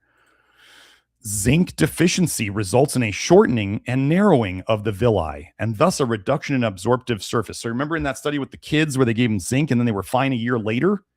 So zinc can last a long time. So that might also mean that zinc deficiency can take a long time to show up, like in these rats. They had vitamin A deficiency the whole time, but the zinc deficiency got worse and worse. Wait, but what about those sucrase and maltase, those brush border enzymes? Additionally, several alterations in the activities of brush border enzymes result from zinc deficiency. I mean, sometimes I really do think I got the right name as the nutrition detective. I remember when Tyler Ginter, and I forget who else I was talking to, and they were like, well, what are you going to call yourself? And I think I came up with nutrition detective. I think I did, but if I didn't, then I would want to give credit. I don't remember. But anyway, this is like, I hope if you're a researcher out there and you're looking at this, I mean, I hope you don't feel offended enough that you don't look into this further, because like I gave you an entire research paper or multiple to fix this, to you can become famous in the research world by writing this stuff up. AI won't write it up because AI will be like, no, vitamin A is one of the most foundational vitamins and nutrient interactions in all of literature. And I'm like, that maybe we should create a new word. Idiot, like as in AI idiot. Idiot. Serious. Vitamin A metabolism during the repletion of zinc deficient rats. So wait, they're going to give rats zinc and they're going to watch what happens to vitamin A. They're not giving them vitamin A, though. The experiments reported here were designed to determine if low plasma vitamin A levels observed in zinc-deficient rats are reversible, as well as to examine the time required for any response. In experiment 1, rats previously zinc-deficient were repleted for 6 days with a zinc-sufficient diet, fed either ad libitum, that means they were matched up with others, or ad libitum was they got as much as they wanted, or pair-fed the amount consumed by a zinc-deficient group. After repletion, plasma vitamin A concentration for the zinc-sufficient group returned to within normal range, while the pair-fed group had a plasma vitamin A concentration intermediate between the zinc-sufficient ad libitum, they got enough zinc and they got to eat as much as they wanted, and zinc-deficient groups. The zinc-sufficient ad libitum group had a lower concentration, they mean in the blood, I believe, but higher total liver content of vitamin A in the other two groups. So they were never vitamin A deficient. In experiment 2, the response of zinc deficient rats to intraperitoneal zinc repletion, so they're injecting them with zinc, was examined daily for 7 days. There was a 3-day lag period before plasma vitamin A began to increase significantly following zinc treatment. They didn't give them vitamin A. They had it in them the whole time. By the 5th day, plasma vitamin A concentration increased to within the normal range. Oh, pay attention here. The data suggests that adequate food intake as well as zinc appears necessary, as in essential, to totally reverse low plasma vitamin A concentrations in zinc deficiency. Possible mechanisms are discussed. Protein calorie malnutrition as well as zinc appears necessary to totally reverse low plasma vitamin A concentrations in zinc deficiency. And zinc deficiency itself will make blood vitamin A look low. Was it ever a vitamin A problem? Okay. Let's keep going. Let's see how zinc deficiency interferes with retinol-binding protein production, which is how your body protects itself against vitamin A in the blood and the liver. Okay. Well, actually, this didn't. Oh, yeah, here it is. Expand. There we go. Wait. Zinc-deficient rats have very low plasma vitamin A levels in spite of adequate liver vitamin A stores. But remember that other study where there was plenty of vitamin A in the liver in the rats that didn't make retinol binding protein, and there was hardly any retinol in the blood and hardly any retinol binding protein, and they still didn't have visual problems. Oh, we want to zoom. Okay, got it. Okay, moreover, the liver retinol binding protein levels of the zinc deficient group were only about 55 to 60% of the levels of either the ad libitum, as much as they wanted, or pair-fed control animals. The data suggests that zinc deficiency interferes with the synthesis or the creation of retinol binding protein by the liver, and probably with the synthesis of other plasma proteins as well. The low plasma vitamin A levels seen in zinc deficiency can be attributed to an impaired ability of the deficient rat to mobilize vitamin A from its liver in the form of the retinol to RBP complex. The first thing you should ever think if you see zinc deficiency, I mean, if you ever see vitamin A deficiency in the blood, is you should think zinc deficiency, unless you're one of my people who are on a low vitamin A diet and you literally earn over years a low vitamin A level in the blood. You earned that by not eating it. If somebody eats plenty of vitamin A, like one of the sickest people who came into me, she came into me and she was like, she had a vitamin A level of 17, right? So 20 was deficient. She was drinking milk all the time. She ate a crap diet that was full of vitamin A. And I was like, there's no way you're vitamin A deficient. And she was really, really sick. I don't think her and her parents could handle what I talked to them about. So I never saw her again. But she was an undertype. Wow, low vitamin A and an undertype. Eating plenty of vitamin A. It was all stuck in her liver. And we'll just hit on this again. Zinc deficiency reduces hepatic, liver, cellular, retinol binding protein in rats. So that means your liver can't protect itself against vitamin A. Don't think of retinol binding protein as like it's the little escort to help vitamin A go to where it's needed. No. It's literally made especially by your fat. Wait, do you know that your fat makes most of your retinol binding protein, your body fat? Can we store vitamin A in fat? Yes. So I want you to think about this. Instead of thinking the liver's making the retinol binding protein, I don't know that these scientists, imagine this. What if these scientists cannot determine where the retinol binding protein was made? Whether it was made in the body fat or whether it was made in the liver. So if the let's say you start getting zinc and your body says we can start detoxing vitamin A again. We have a ton of it stored out in the body fat. How are we going to get that vitamin A from the body fat to the liver? Oh, we need to make retinol binding protein so we can bind it up and protect ourselves from it and then send it from the body fat to the liver. Can scientists tell which direction the vitamin A is going? Can they tell whether it's going to the liver or back from the liver? No. Can they tell where the retinol binding protein was made? No. But they assume, as in they make an ass out of you and me with their bad assumptions, their bad assumptions. Okay? Hepatic cellular retinol binding protein levels were measured. The experimental group received a zinc deficient liquid diet ad libitum, as much as they wanted of a zinc deficient diet. Liver cellular retinol binding protein was reduced by more than 50% in the experimental group as compared to each of the three control groups. So again, retinol binding protein is made by the fat. It's made by the liver. But if you don't get enough zinc, you don't make it.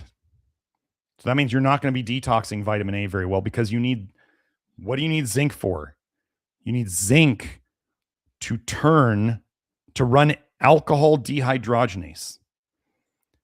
That is exactly how you get retinol and ethanol into the aldehydes, the retinaldehyde and the acetaldehyde. And then you have ALDH, which is even more important than most people's. ALDH sucks. But if you don't have enough zinc, you don't run ADH. And it all stays stuck in your liver.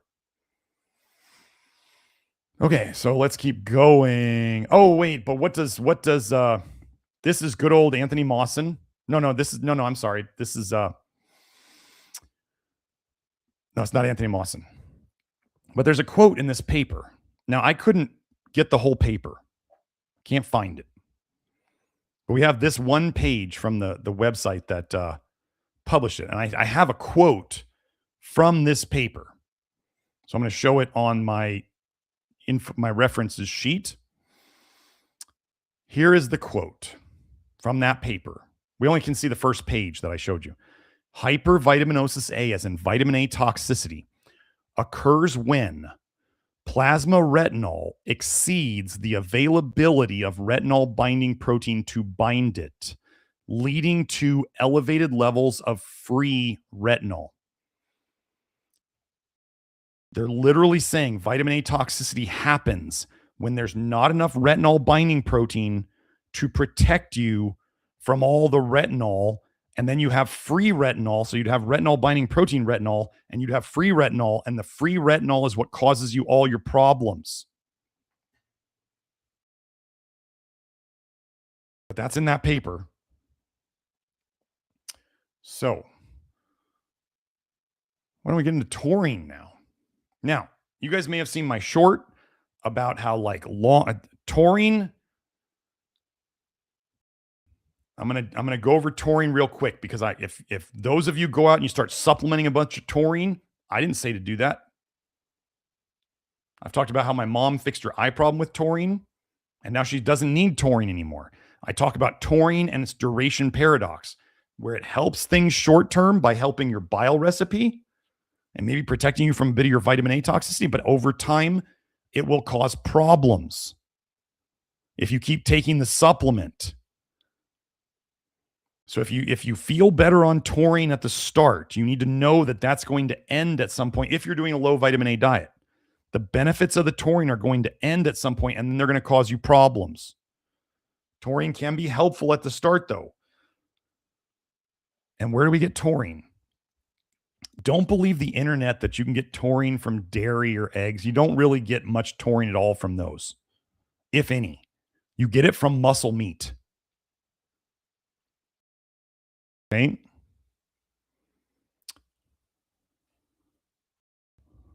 Taurine is necessary for proper retinol development and function. Gosh, more eye stuff. Taurine, evidence of physiological function in the retina. It is a sulfonic amino acid. It's not a normal amino acid. It's what's called a sulfonic. Yes, it does have sulfur in it. Hey, maybe that's why it becomes a problem if you take too much of it for too long. We do need taurine. We do need some. We do need to eat muscle meat.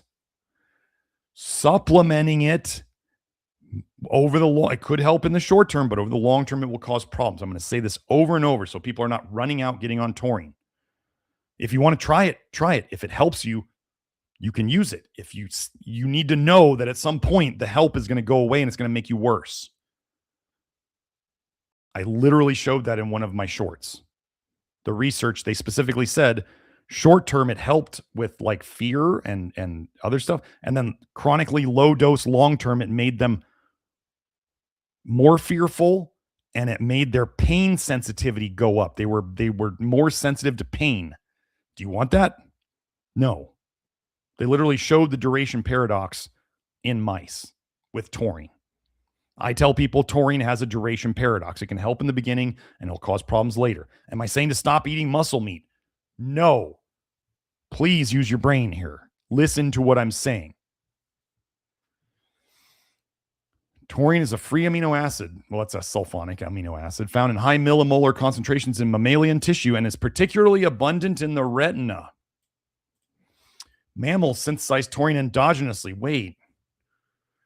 We make taurine in our body with varying abilities, with some species more dependent on dietary sources of taurine than others. Cats are very dependent on taurine from their diet. Human children appear to be more dependent on dietary taurine than adults. Maybe that's why those little kids were getting problems, pregnancy, and little kids were getting problems from not enough meat more than everybody else. Specifically, it has been established that visual dysfunction in both human and animal subjects results from taurine deficiency. Visual dysfunction. What do they say visual dysfunction is? First of all, it's vitamin A deficiency. Moreover, the deficiency is reversed with simple nutritional supplementation with taurine. Wait, is that like giving people protein and giving them zinc? Same thing? Wait, what if we just gave them taurine too by giving them meat?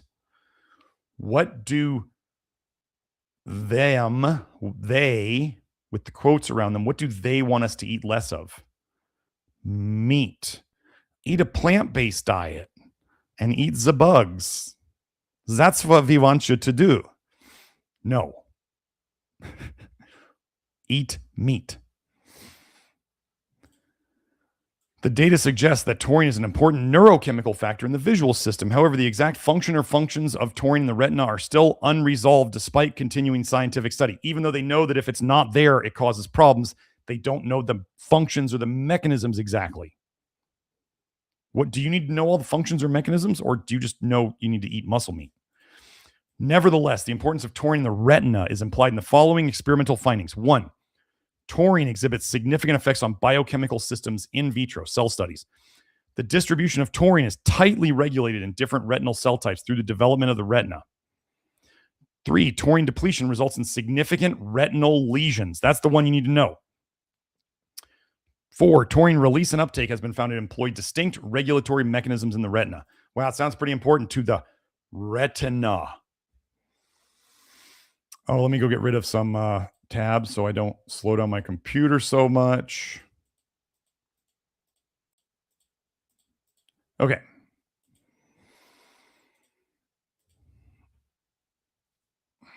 The Biology of Taurine. This is a book. Okay, this is a long book. They used to have it on Google Books, which was where I was going. But like I told you guys, link rot on the internet, like links just disappear. Or all of a sudden, Google Books doesn't give me access to these pages anymore. So I give you these guys these links, and I'm trying to give you in these reference docs, I'm trying to give you the title of it so you can go search for it on your own if the link is dead. So don't be a lazy ass. If you want to find a reference and I give you the name of the study, go out and look up the name of the study. If the link doesn't work, don't be lazy and be like, it doesn't work anymore. That's why I gave you the name of it. People in link rot, like I give you the name of the study so you can go look it up. It is not, I cannot keep up with, imagine me trying to keep up with all the links I've ever put out there. And people are like, this link is dead. Will you go find it? No, you go find it and give it to me. I'm trying to advance like the whole medical paradigm here. I don't have time to find a link for you. So we're going to hit on some basic things here. In 1975, that's a good year. It was first demonstrated that taurine deprivation produced retinal degeneration in cats. This is that whole Price-Pottinger study. All the Price-Pottinger study showed was that cats need taurine. That's all it showed. It wasn't about cooked food or any of that stuff. It was about literal taurine not being in their diets. They were on like just dairy. And you remember how I told you there's no significant taurine in dairy? That's what the Price-Pottinger studies showed. More recent studies showed that a taurine-free diet or the administration of taurine transport inhibitors caused retinal degeneration in other mammals. Yes, that's misspelled.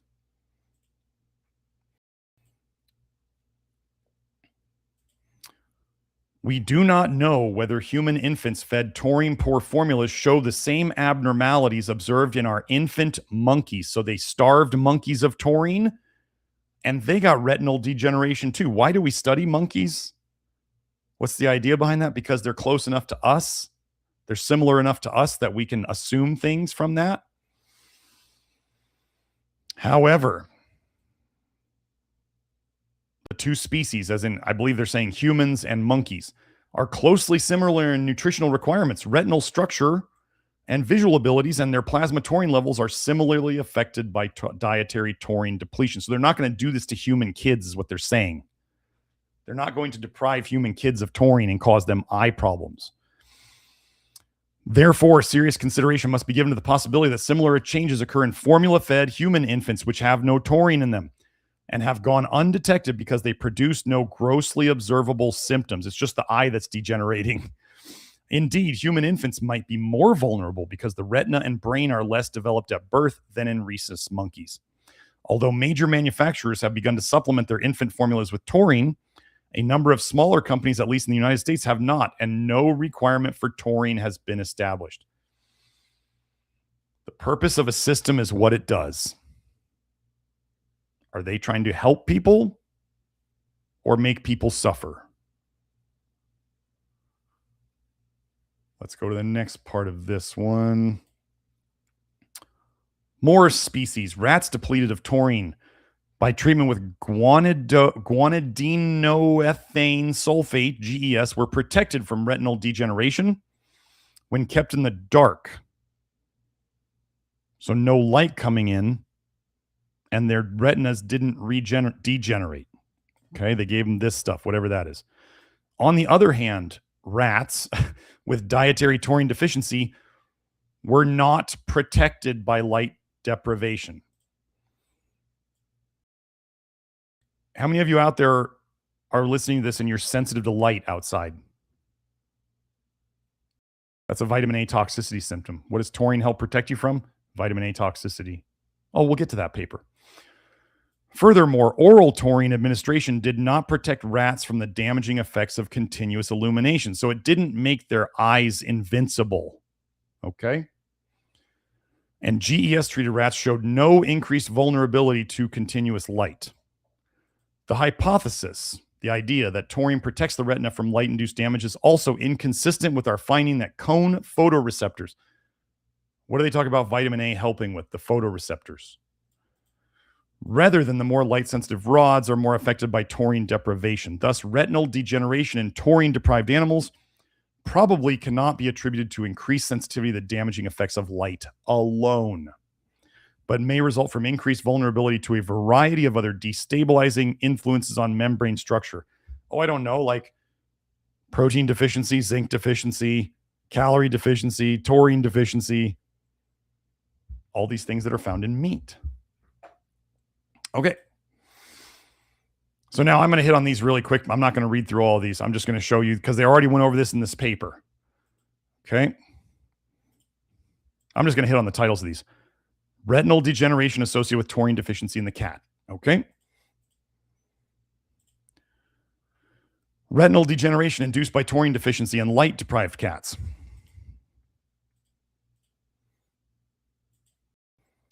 Retinal degeneration associated with taurine deficiency in the cat. Is that the same one? Oh, that was the same one. Sorry. Okay, so we know the cats need taurine. Let's go through the monkey studies. Abnormal visual acuity, that's in you can't see clearly, and retinal morphology in rhesus monkeys fed a taurine-free diet during the first 3 postnatal months. Okay.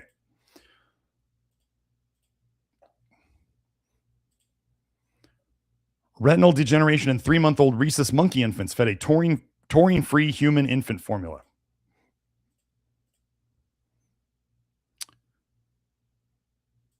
Long-term effects on retina of rhesus monkeys fed taurine-free human infant formula. Think of the damage that's happening to the kids who are being born to like vegan moms.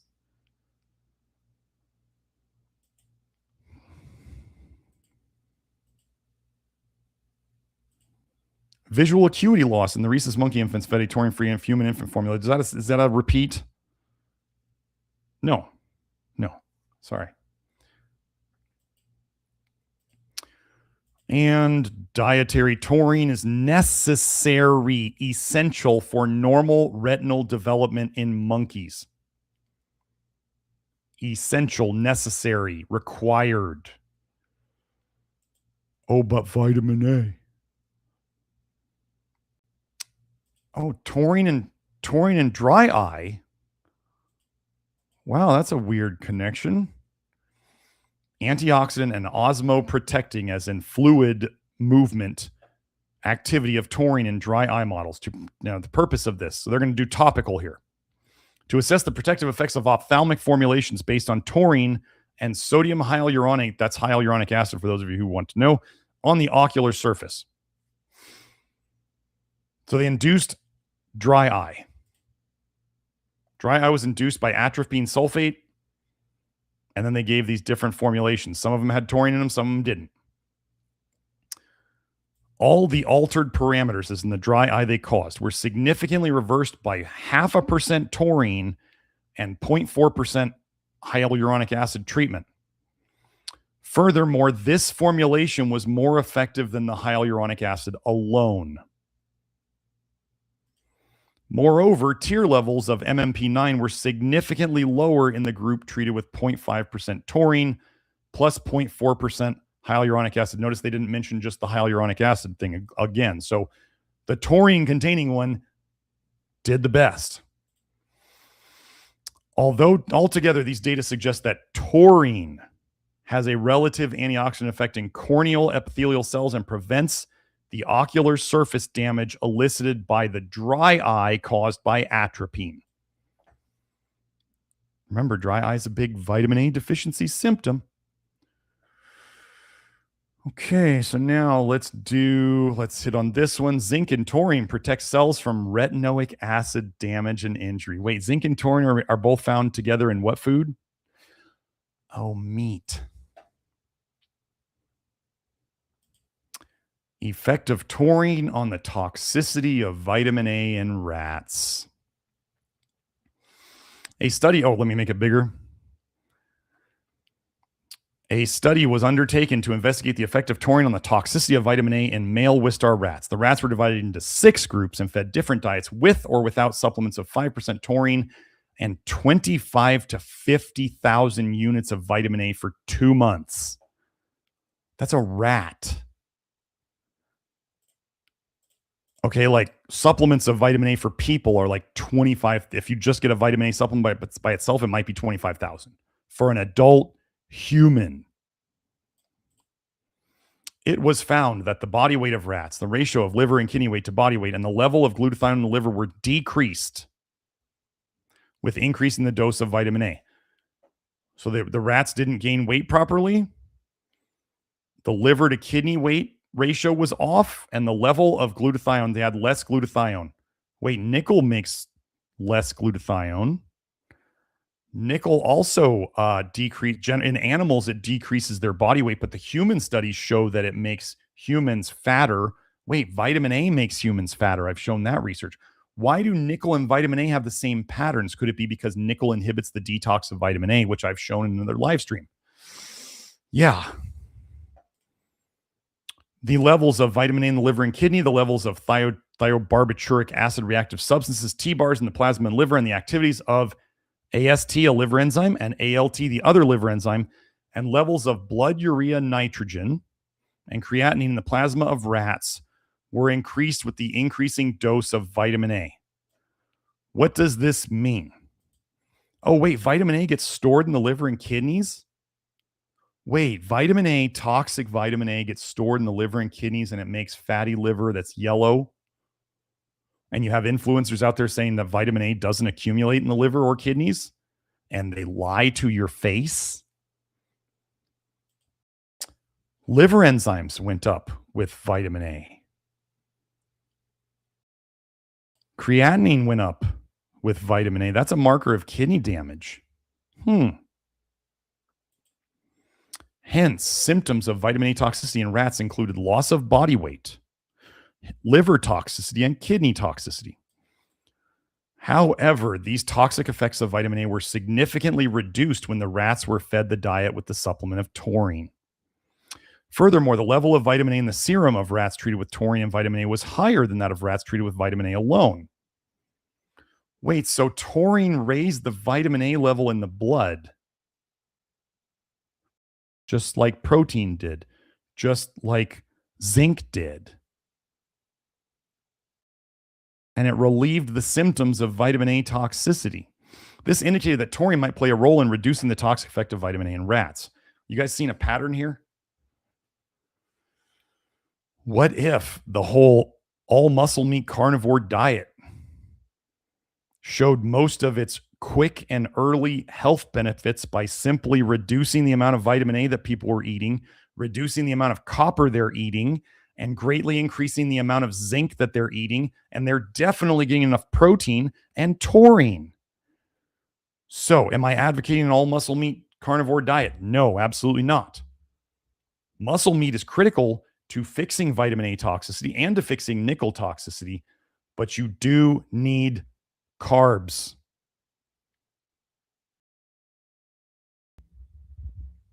To detox.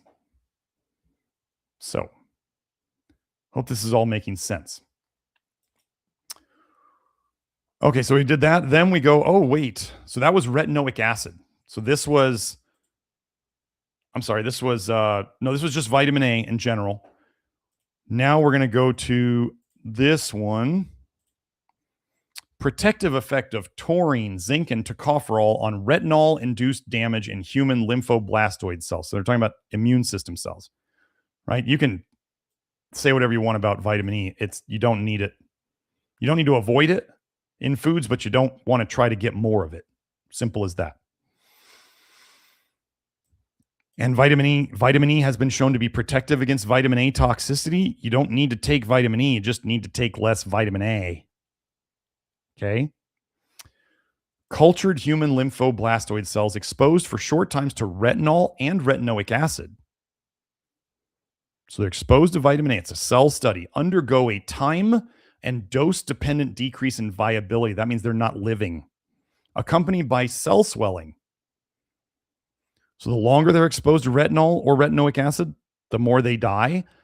The higher the dose of retinol or retinoic acid, the more they die. Viability means like legit cells that they could function. The presence of taurine at 5 to 20 micromoles and zinc, 50 to 100 micromoles, protected cells from retinol-induced injury. No, it's because the zinc and the taurine are raising the vitamin A in the blood that's why it helps. No, they're protecting you from it.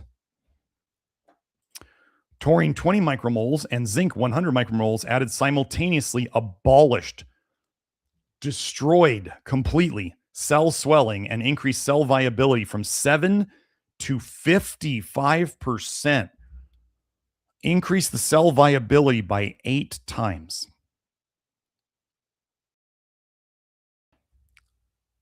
Meat.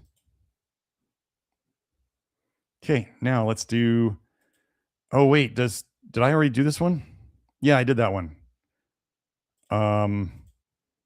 Where's the skin health one? Oh my gosh. Hold on. I think I'm missing my taurine and skin health one.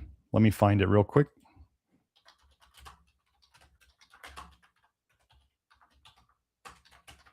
So again, they like to say that skin problems come about because of vitamin A deficiency. There it is. Let me put this in the document before I forget. And then I'll show it to you.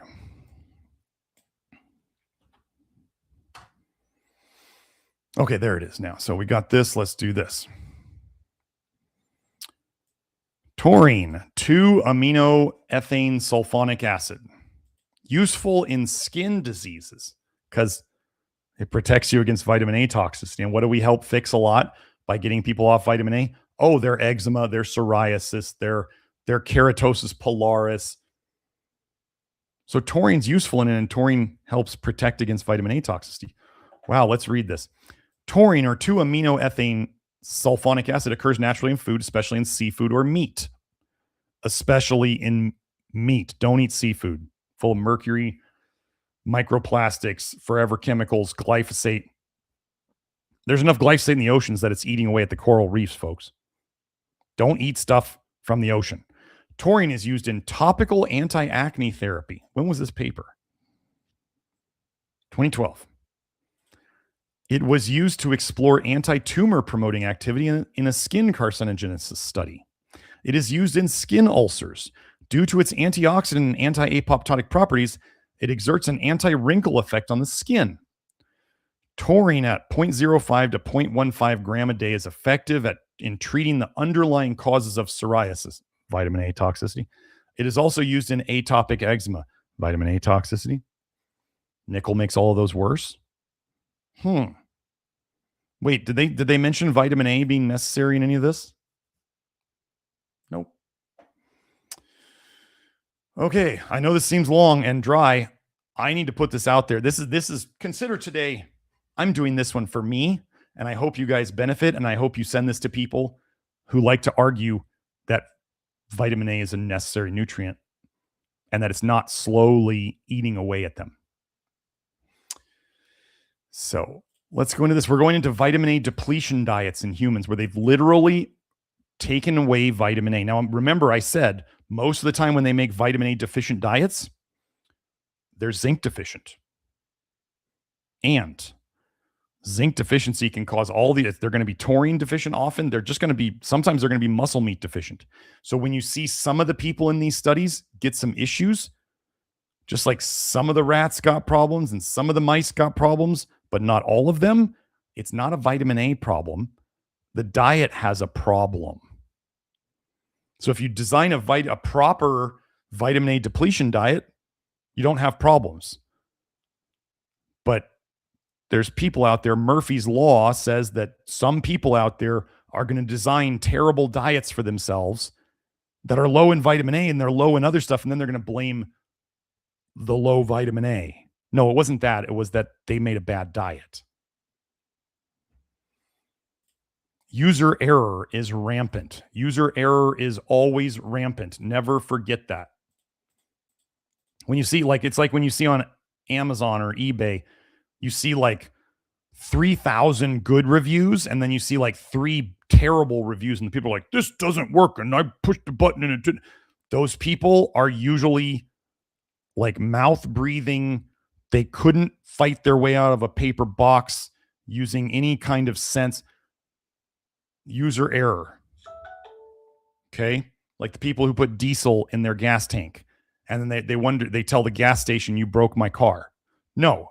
You did the wrong thing, okay? And if you're not sure what to do and you need help, that's what the Love Your Liver program is for, and you can ask other people who are already doing it. Now, I may have to read from some of this because I couldn't highlight it. Vitamin A deficiency and the requirements of human adults. We're looking at 1945. Oh, this is summarizing the JAMA, or the New England Journal of Medicine, I believe. 23 conscientious objectors, right? Because we're going to try to do a study on them that might hurt them if they're not going to war for us. If you're not going to become cannon fodder, you can stay here and we'll do something that we think could hurt you, but it didn't. 20 men and 3 women volunteered to live on a diet designed to be deficient in these substances, but complete in every other respect. The absence of vitamin A and its precursors was confirmed spectrophotometrically and biologically. So they're putting them on an extremely low, or trying to make a 0 vitamin A diet. Remember how I told you if you try to go too low, you're going to create a nutritionally deficient diet that will cause other problems? Young rats fed on the diet grew well when supplied with vitamin A, but without it failed to thrive, and their livers at autopsy were devoid of vitamin A. I'm telling you, just like Matt Stone's diet, if you try to go too low in vitamin A, as the researchers have said, since back then, they said you can't do this, you're going to cause other nutrient deficiencies, okay? The disappearance of carotene from the blood plasma of the deprived volunteers confirmed the absence of these substances from the diet. I'll tell you, we've done the testing on beta carotene, and it confirms what the researchers show. The very first thing to go down is beta carotene. And until your beta carotene is really low, your serum retinol won't come down, because if you got beta carotene coming in too much, that just splits up into 2 retinaldehydes, turns into retinol, and then you got serum retinol going on. The carotene must come down first. If I had somebody who, they literally came to me with orange skin and high beta carotene. Their serum retinol did not start going down until their orange skin was gone. I'm telling you, you got to get the carotene down before things start moving. Okay. Prophylactic and therapeutic tests were made with vitamin A and carotene, and fecal excretion tests were made with carotene from different sources. No attempt was made to differentiate between the biological values of different isomers of carotene. Let's just look at this. So they were like, oh, the mice died. The mice died. Whatever. With efficiency for dark adaptation, as in night blindness, and plasma values for vitamin A as criteria, none of the 16 deprived subjects became depleted within a year. Do you know how much of this poison you're storing in your liver and your body fat? If you have a year's worth of it in a normal person in 1945, people are eating more vitamin A than they've ever eaten now. You have years worth of this. So why would anybody assume, like the Weston A. Price knuckleheads, that everybody's got a vitamin A deficiency and everybody needs more? 11 of these 16 subjects, 11 of the 16 subjects continued the test for more than 13 months. And only 3 of those showed marked signs of depletion after 14, 17, and 22 months, respectively. They only started to come down. I call this the plateau, when people stay very steady for a long time, because I've seen enough serum retinol tests to actually make them useful, unlike most of these researchers. Most of the remainder showed no changes attributable to vitamin A deficiency. Nobody's showing vitamin A deficiency symptoms, but that's a lot different than them saying it killed the mice, right? Except a gradual fall in the plasma value for vitamin A. One person failed to show this sign of deterioration of the vitamin A levels even after 22 months. The state of the vitamin A reserves of this sample of the population of Great Britain in the summer of 1942 would thus seem to have been sufficient to meet the requirements for from 1 to 2 years.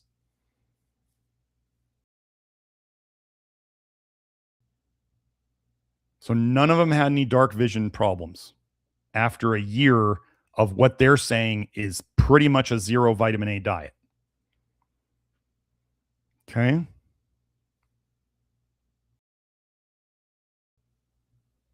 Let's keep going.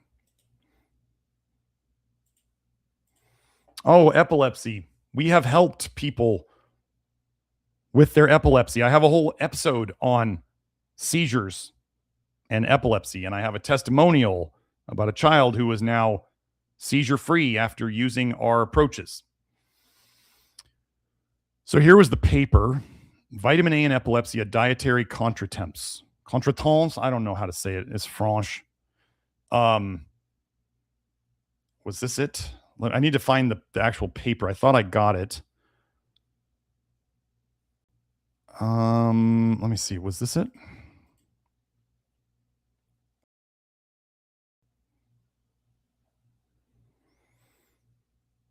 Oh, wait. Let me see.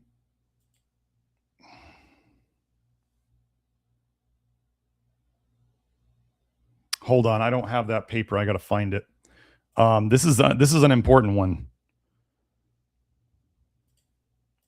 Or is it here? It might be this one. Hold on.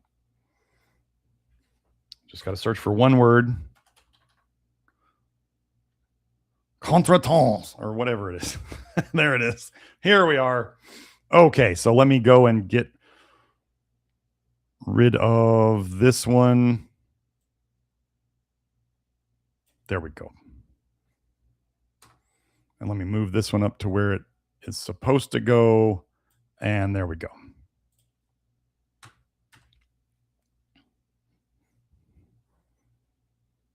Okay.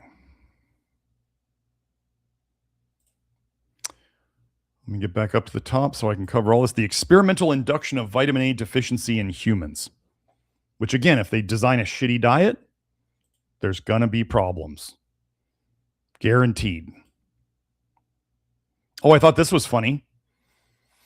These seasonal changes are reminiscent of the observations of Block, referred to above, reporting that all children in the children's home consuming the fat-free milk diet came down with xerophthalmia during March, April, and May.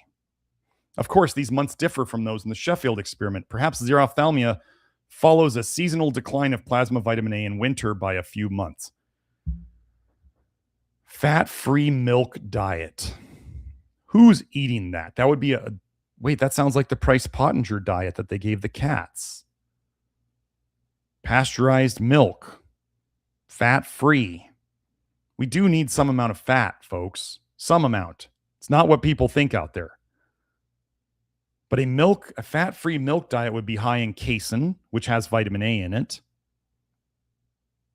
Casein literally has vitamin A in it. So does whey. Milk proteins literally have vitamin A in them. I'm not going over that research today, but it's out there. You can look it up.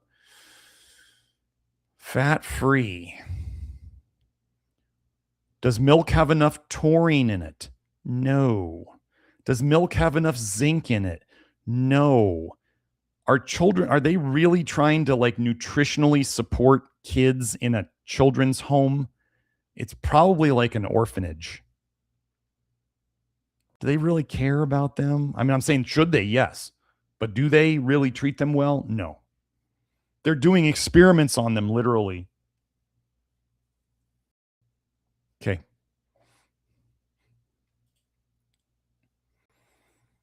Pay attention to this. This might remind you of Matt Stone. A case of self-induced vitamin A deficiency, it's not that, was reported in 1969 by Sharman, a 20-year-old man who had been suffering from epilepsy from age 12, became convinced from reading the literature that vitamin A caused his epileptic fits. He deliberately eliminated all vitamin A and carotenoids from his diet. His blood retinol dropped to 130 IUs per liter. Normally, a blood vitamin A would be about 2,000 IUs per liter, and the blood carotenoid level became extremely low. Well, that doesn't matter one bit. Subsisting on this diet for 4 years resulted in corneal xerosis, that's dry eye and scratching of the eye by the eyelid, and severe retinal damage.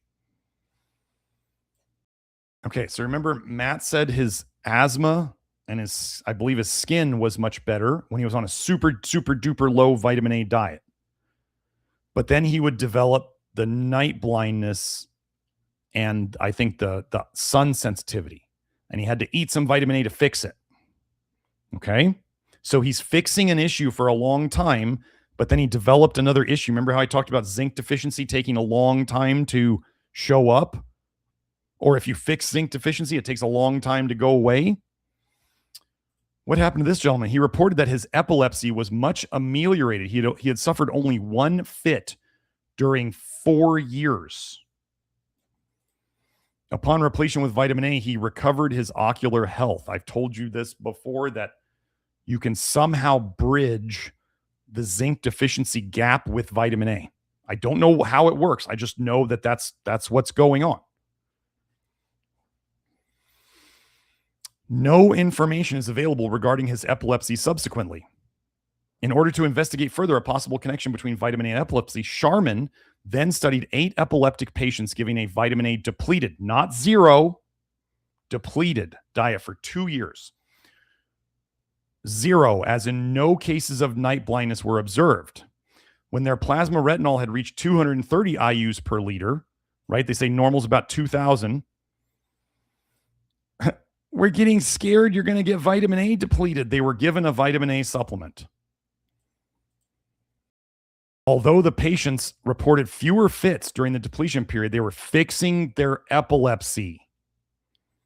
There was no increase in the fits during repletion because if you fix a problem long enough, it's going to take you longer to build up the problem again. Vitamin A builds up in you. So if you depleted enough, for those of you who have done the low vitamin A diet and you fix your stuff and then you go, oh, hey, I'm just going to go eat like a normal person now. Could you slowly build up your vitamin A again and have the same problems come back, or even new problems, different problems? Sure. The author called his experiment a dietary contretemps or whatever. Okay, what he's saying is that something unexpected is happening. We didn't expect this. He was embarrassed that it worked. A comparison of the human experiments involving induction of vitamin A deficiency. The daily allowances of vitamin A recommended by Bucher, Wagner, Hume, Krebs, and Soberlich on the basis of their experience was roughly in the same range and similar to the current recommended allowance. However, differences were observed by the different investigators in the response of their subjects to the developing vitamin A deficiency. Maybe it's because some of them used better diets and some of them used worse diets. And they're just, again, they're grouping it all into vitamin A deficiency. If you ate literally white sugar only, that's an extremely low vitamin A diet. Will you cause problems with that? Yeah, of course you will. What if you ate only refined coconut oil? Yeah, it's low vitamin A. You're going to cause problems. Here's the obvious difference. A striking difference between the experiment of Hume and Krebs and that of Wagner was the severe, almost simultaneous weight loss of all 10 volunteers in the Wagner study after only 3.5 months of continuing the deficient diet. Gosh, do you think maybe they didn't give them enough protein or zinc or calories, and no weight loss in the former study. Wait, so one study had no weight loss and another one had severe simultaneous weight loss. Oh, does this mean they changed their diet all of a sudden? Everybody's going along fine. And then they're like, wait, this is going too well. We have to make this look bad. Let's change their diet drastically. And everybody starts losing weight. Could never happen.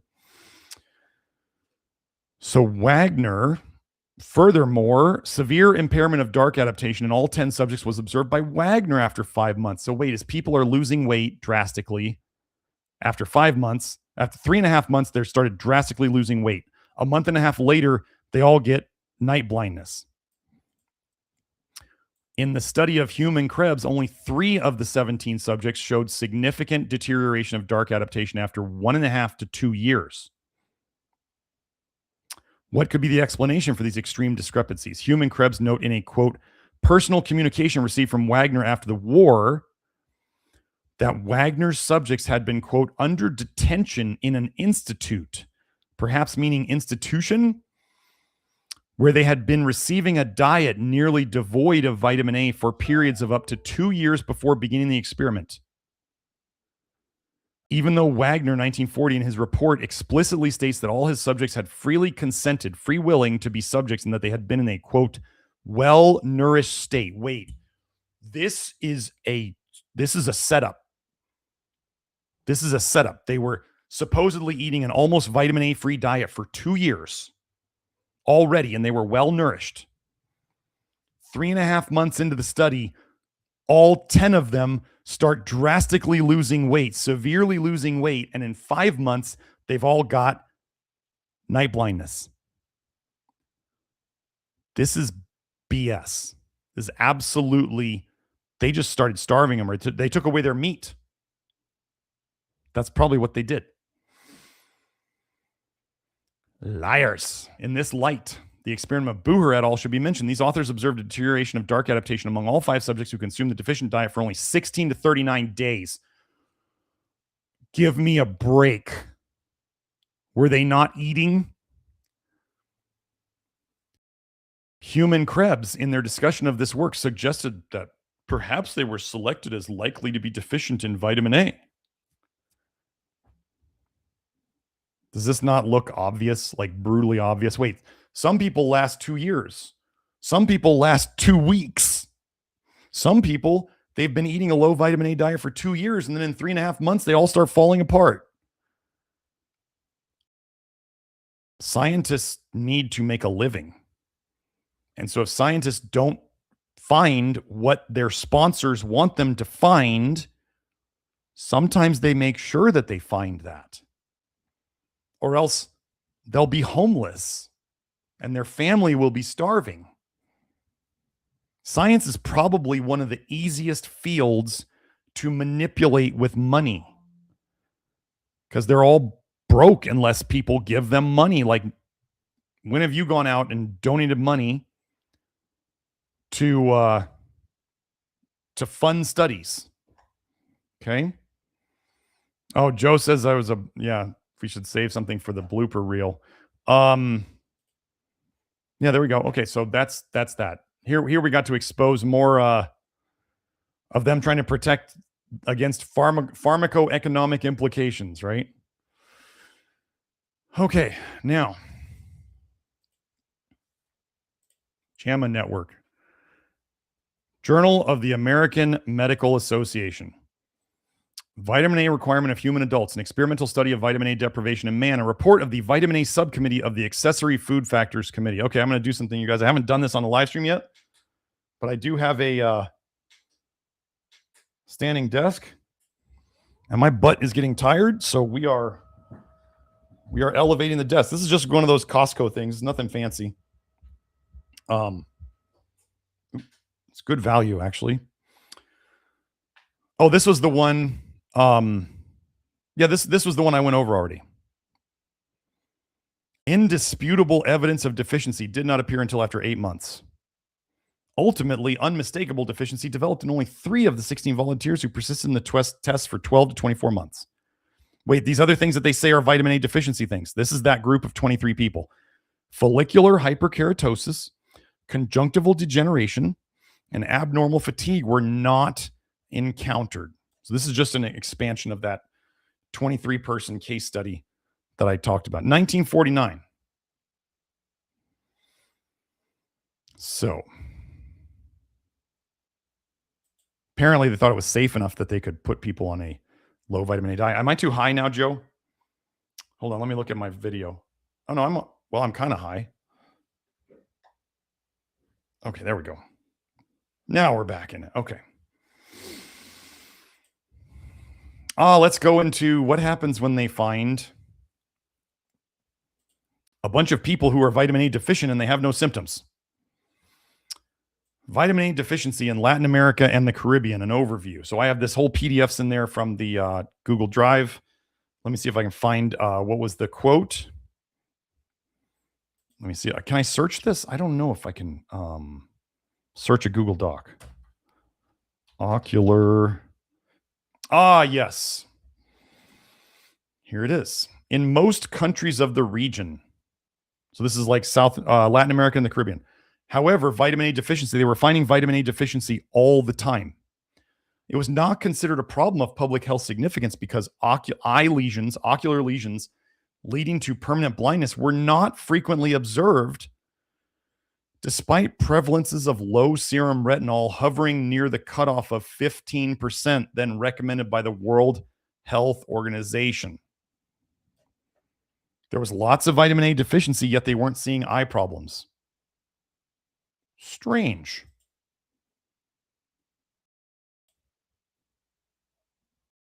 In large populations. Okay. Let's go into this one. Retinol deficiency and urinary stone disease. Clinical evidence is missing. Why is it missing? Serum retinol levels were studied in A, 95, 56, and 43 normal subjects belonging to lower class, 95 of them, middle class, 56 of them, and 43 upper class socioeconomic groups, respectively. They also studied 35 adult males suffering from night blindness, 27 subjects with low retinol levels, 8 retinol deficient subjects. Oh, so that's low. Low would be like the 0.7 to 0.35 to 0.7. And I guess deficient would be below 0.35 if we're talking about the European, the metric units. 17 male infants suffering from an overt retinol deficiency. 43 radiologically, so that's X-ray confirmed kidney stone patients. And age and sex matched controls. So 120 adults and 20 infants. It was found that 68% of subjects in lower socioeconomic group, as in they probably don't eat a lot of meat, had serum retinol levels between 10 and 19 milligram percent. That's the American range. So below 20 is deficiency. And they're saying 68% of them were between 10 and 19, so they're deficient, and 4% of them were below 10. But none of them showed any signs of retinol deficiency.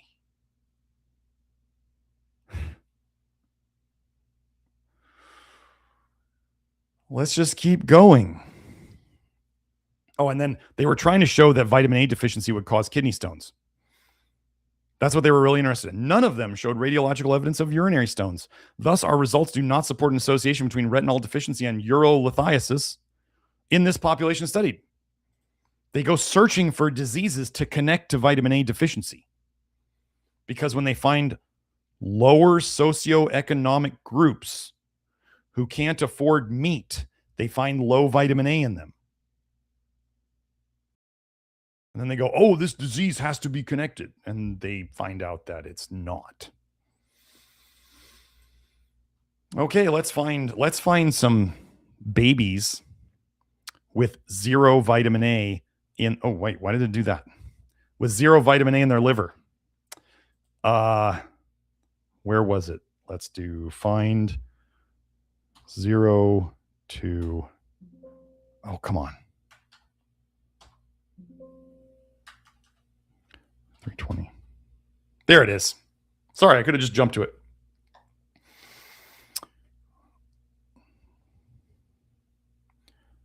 Pay attention here. Vitamin A is so necessary for growth and development, right? The mean, as in the average liver stores of vitamin A in children 1 to 10 years of age, have been reported to range from 171 to 723 micrograms per gram. Okay. Whereas the mean, the average liver vitamin A stores in apparently healthy infants is lower, ranging from zero. What? Wait, how much is zero? It's none to 320 micrograms per gram of liver. Apparently healthy infants, 0 vitamin A in their liver.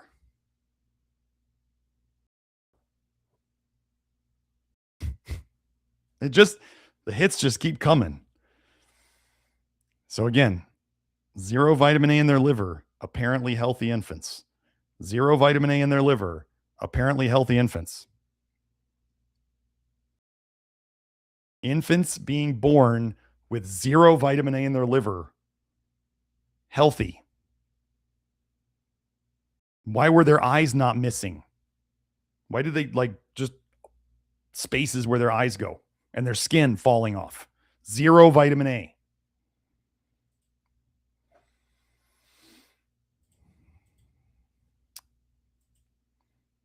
Effect of vitamin A depletion in young adults. This might be is this the 23 people?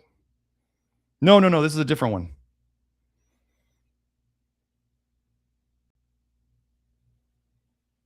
Oh, was there 7 seconds of me not talking, Joe? I don't know. I guess we're having some technical difficulties. Maybe they're attacking us because I'm speaking too much truth. Joe, let me know when I'm talking again. Let me look at my picture. I mean, I don't know if you're hearing silence or you hear me now. Okay, great. Well, I don't know if you guys heard me. If you did, great. If Joe couldn't hear me, I don't know. Effects of vitamin A depletion in young adults. Let's go over this because this is a different one. 6 university students. Let me see if I can zoom in one more. Ranging in age from 20 to 24 years were placed on a vitamin A low diet, not a 0, for 31 and 20 weeks respectively. So I guess they're saying that the women were on 31 and the men were on 20 weeks. I don't know. Diet contains 67 to 100 USP units of vitamin A per day. The foods furnishing any vitamin A or source thereof were weighed and consumed in equal amounts by all, with the exception of meat, of which the men received 1 1/2 times as much as the women. Joe wants me to repeat the vitamin A in the liver. We're going back to this one. So remember, this is, let's go back to this part. Chapter 4 of vitamin A. The dietary reference intakes for vitamin A, vitamin K, arsenic, boron, chromium, copper, iodine, iron, manganese, molybdenum, nickel, silicon, vanadium, and zinc, 2001. This is like, I don't know if this is from the National Academies. I forget. I don't know if this is like a WHO or an Institute of Medicine kind of thing too. But I'm just going to say this whole thing again then. Okay. They say that we need vitamin A to properly develop. The average liver stores of vitamin A in children 1 to 10 years of age has been reported to range from 171 to 723 micrograms per gram. Okay. Whereas the mean, the average liver vitamin A stores in apparently healthy infants is lower, ranging from zero. Healthy infants, 0 to 320 micrograms per gram of liver. Somebody go tell Weston Price. 0 vitamin A in their liver. Apparently healthy infants. Their skin is not falling off. Their eyes are not falling out. They don't have diarrhea. 0 vitamin A in their liver. Healthy infants. How are they going to argue that? Does that mean the mom had 0 vitamin A too? How'd she have a baby? Oh, wait. Dr. Smith says vitamin A is an infertility agent? Wait, so maybe that mom was really fertile. Wait, we help fertility around here by getting moms off vitamin A and getting the dads off vitamin A. And what's the only vitamin that's really known to cause a lot of problems in pregnancy? Oh, it's vitamin A. Hey, that's crazy. So let's go back into this paper. So the guys got 1.5 times as much meat as the women. Oh, the flour used for cooking and baking was enriched. So that means it was probably white flour, but they did enrich it, right? With the good old the good old niacinamide, the BS niacinamide, and the iron, what are they, ferric? I don't even remember what the crap type of iron. If they fortify a food with it, don't eat it. They don't fortify food with flesh niacin. They fortify food with niacinamide. Okay. Wait, whoa. Oh, one of the women were the control, and she got halibut liver oil capsules in addition to the low vitamin A diet. Anyway, let's see. What was I going to look at on this paper? The 2 conditions. So, it's the conclusions. We're going to the conclusions. Let's skip ahead.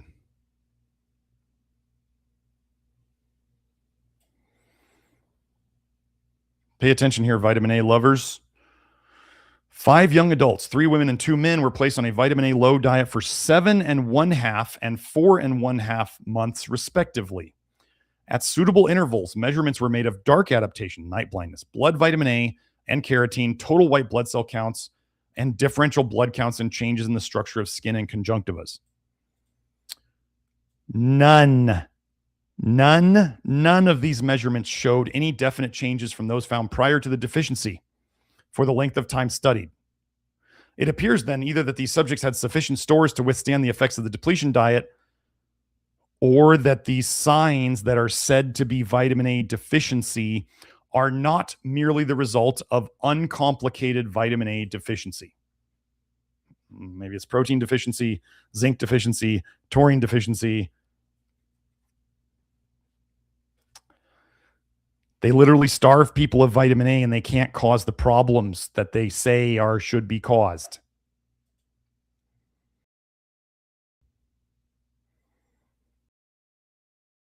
Let's go to this next one. I'm not a robot, I promise. Somebody thought I was doing AI on my reels, and I'm like, oh no, we're not doing AI on reels. Is this gonna show up? Okay, there we are. I really want you to pay attention to this study because this was back close to when vitamin A was discovered. 1923. They didn't even call it vitamin yet. They called it fat-soluble A. The pathological anatomy of ophthalmia, as in eye problems, produced by diets containing fat-soluble A, but unfavorable contents of certain inorganic elements. Those are called minerals. So wait, they're saying the cause of eye problems in diets that contain enough vitamin A, but have bad amounts, ratios of good or maybe even bad minerals. Manchuria. Hey, at least, yeah, that's probably why they were able to study this stuff, because they were far enough away from the Rockefellers. The 2 conditions. Let's see if this is actually searching. Here we go. The conclusions. Xerophthalmia, which is dry eye, and keratomalacia, that's the problem that comes about from dry eye, where you start scraping your eye with your eyelid, are produced in rats by feeding them diets which are deficient in fat-soluble A. Debatable. Anyway, the same changes may result from the consumption of diets which have Oh, this is a Latin saying that means all else things considered equal. An abundant supply of fat-soluble A, but which contains certain unfavorable salt mixtures. The two conditions are clinically and pathologically identical and are identical with human xerophthalmia and keratomalacia. It would seem from the foregoing experiment that in cases of xerophthalmia which occur in human beings, other factors than fat-soluble A deficiency may have to be considered in regard to the etiology, the cause of, and the treatment of the condition. They just said you can cause dry eye and keratomalacia with a mineral deficiency. That's what they're saying. Let's see what the mineral, do they show the mineral preparation?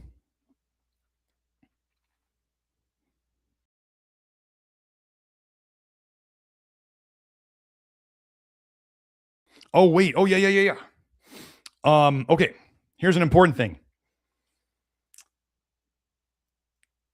Where was it? One rat in which keratomalacia had been produced, right? They got enough vitamin A. I'll define, Joe, if you want to find a definition for keratomalacia and put it on the screen, go ahead. One rat in which keratomalacia had been produced. So they did the unfavorable salt mixture, which means minerals, was placed on a diet containing a good salt mixture after both cornea had been literally perforated by the ulcers in the eye. The activity of the pathological process was stopped at once clinically as a result of the change. Photophobia disappeared, as in photosensitivity disappeared. The discharge diminished, the discharge that was coming out of the eye, and the conjunctiva became moistened. However, since the cornea had been perforated, vision was permanently lost. Like it went too far. The eye had been too damaged. But all the problems in the eye that were ongoing all went away immediately. Pretty wild, right? So was it vitamin A deficiency? No. Was it probably zinc deficiency? Yeah. Do you know that they didn't figure out rats and mice actually needed zinc until like 1934, I think it was? So they find vitamin A in 1923 or something like that. And they don't figure out that these study animals actually need zinc until 10 or 15 years later. The whole vitamin A thing is based on BS. I don't know if it could have been planned any better to be such a farce. Okay, now we're just going to go over we're going to go two other things. We're almost done. And I am hitting only super chats if they're there. Otherwise, I'm wrapping it up. I want to show you how people can have liver toxicity while their serum retinol, while their blood vitamin A is deficient or low. I want to show you that this exists. Let me close out all of these. Okay. Sorry if today's boring. Okay. Hey, here's the paper by Anthony Mawson. One of the greats. The role of fat-soluble vitamins A and D in the pathogenesis, the disease creation of the flu. A new perspective. Let's go find that real quick. Wait, where's it? There it is. I need to get that AI companion stupid thing out of there.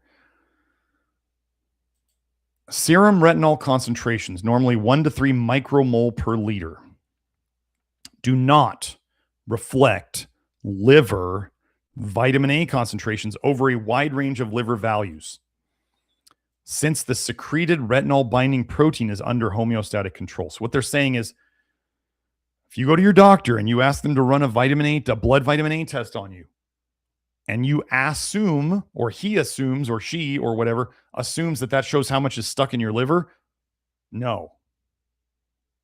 It doesn't work that way. The research has never said that. And remember how crappy I showed you the vitamin A tests were before.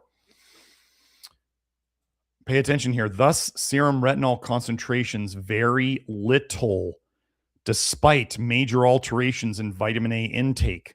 This is the plateau that you saw in some of those papers that I see and Kelsey and I see in serum retinol levels all the time. What we see is the plateau oftentimes, and then all of a sudden it falls off a cliff because your liver ran out of vitamin A. And people didn't feel bad, they feel better. Okay? Case reports of hypervitaminosis A, vitamin A toxicity, often show serum retinol concentrations within the normal limits, indicating that serum retinol is not a valid measure of vitamin A status during toxicity. Research on vitamin A toxicity has been carried out mostly in animals, but observational studies, pay attention here, suggest that more than 75% of people in developed countries routinely consume more than the RDA for vitamin A. Why are we even talking about vitamin A deficiency in a developed country when our own FDA says vitamin A deficiency here is rare? Why are we listening to people like Chris Masterjohn and Stephanie Seneff and the Weston Price nonsense knuckleheads? Everybody's getting plenty of vitamin A. Children are particularly sensitive to vitamin A, which is why all the Weston Price kids are all allergic as heck. Because vitamin A is the root cause of your allergies.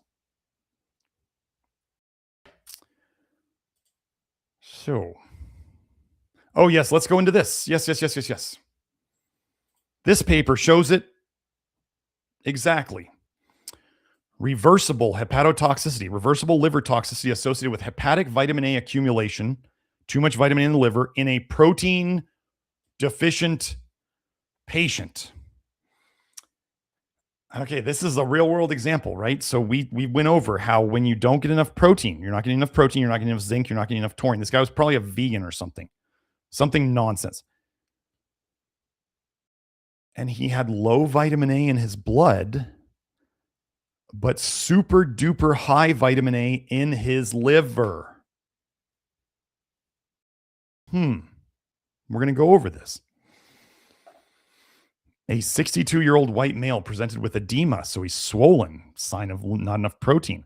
Protein malnutrition and abnormal liver function. What did he do too? He wasn't eating enough protein. He had ingested from 40,000 to 50,000 IU of vitamin A per day for 7 years. The biggest problem with vitamin A toxicity is that it takes forever to accumulate. So people are just like, well, I've been taking this for years. It hasn't caused me any problems yet. And you're like, how many times you got to get shot with a 22 before you fall down? It's not going to hurt you very much.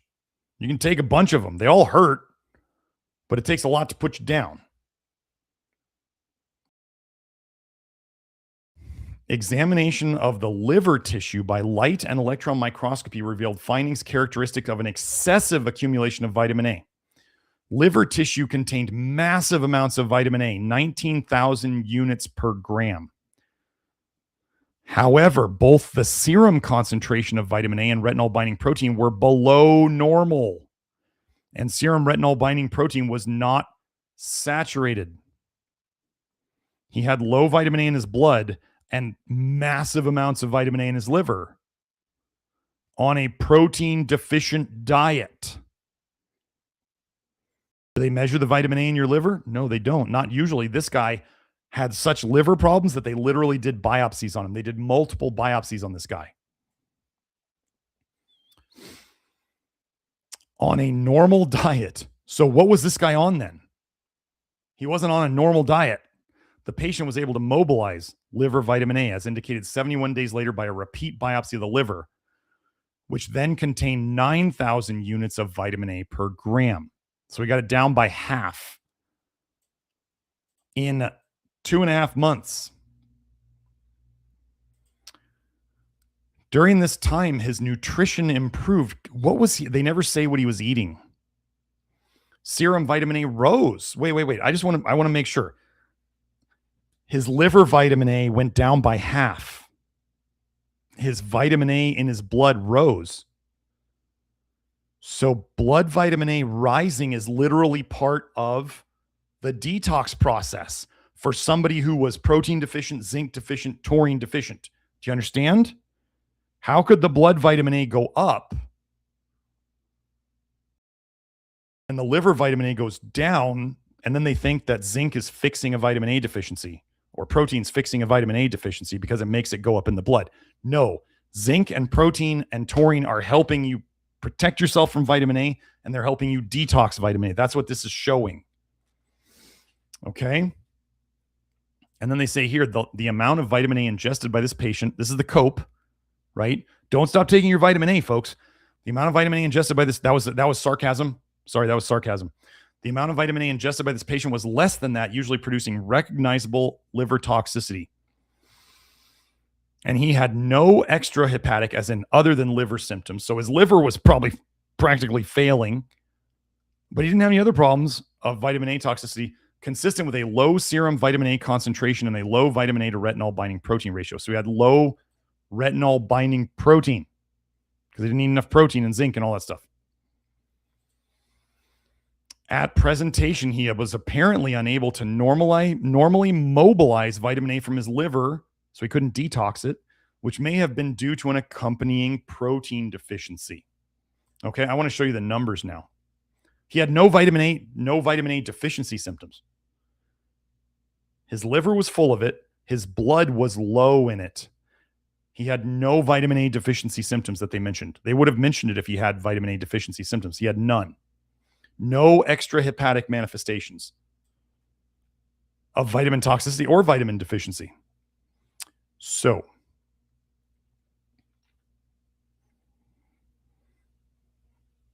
excessive vitamin A intake. What are some of the most common symptoms? We'll just go over that. Loss of hair loss, dry skin, itching, chelosis, gingivitis. How many people have gum problems? Headache, anorexia, not losing their appetite, fatigue, muscle and bone pain. How many people out there have muscle pain? Okay. Characteristic liver histology includes parasinusoidal fat deposition. Wait, depositing fat in the liver. Fatty liver. Oh, excessive amounts of vitamin A within the liver may result in collagen deposition, scar tissue formation, and development of cirrhosis. Why do we have the Love Your Liver program and we're against vitamin A? I don't know. You make the connection.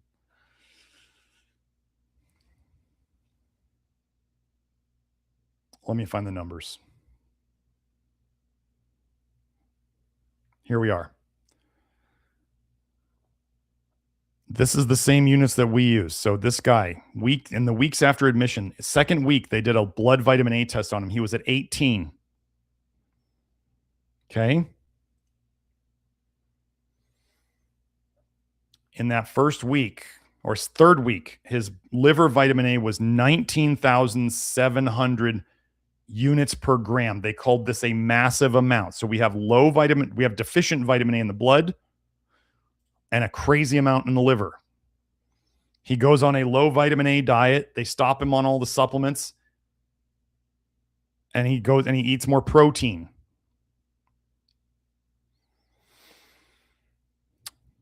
Well, in the 10th week, look at what his vitamin A did. It went from an 18 to a 62. 18 to a 62. So he went from vitamin A deficiency. See, they're even saying here the normal vitamin A range that they give is from 30 to 65. So by their standards, he's still normal. But I'm going to tell you, the old standards for like LabCorp, when I first started doing this, were like 54 or 56. And because I've told you, they adjust the ranges based on the population.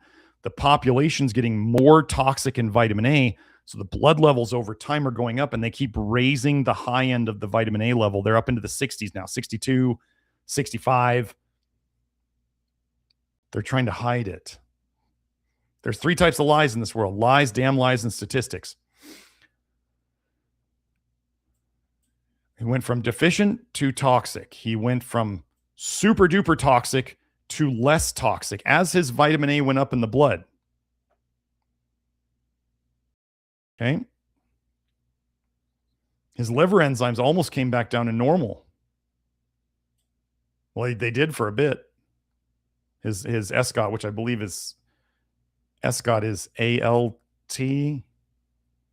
SG. I forget which one. SGPT is either ALT or AST, and SGOT is the other one. I don't remember the European ones. I like the freedom units.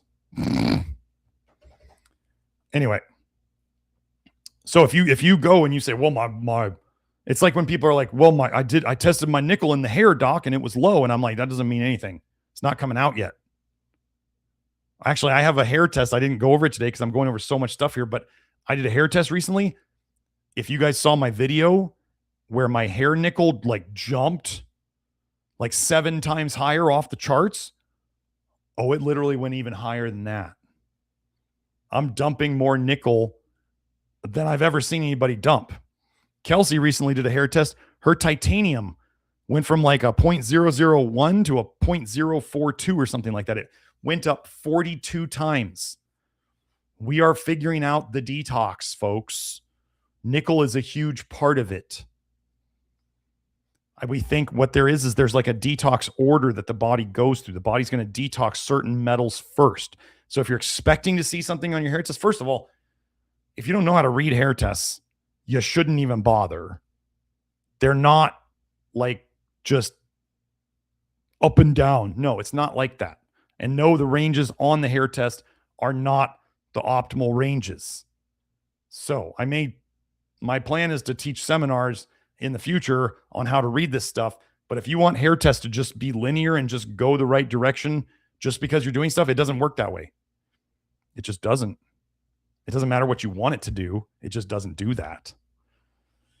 So you got to know how to adjust along the way, and you got to know what's significant and what's not. What do we freak out about? What do we not? And then there'll be the people who say hair tests are worthless. And I'm like, wow, it's weird how I'm getting so many people better. And Kelsey's helping so many people. If our tests are worthless, sometimes you got to know on your tests what's detox and what's not. Because detox will raise things. Like, why did my nickel go off the chart? Was it because I was eating more nickel? No, it was obviously the opposite. Okay, well, that's this paper. And one more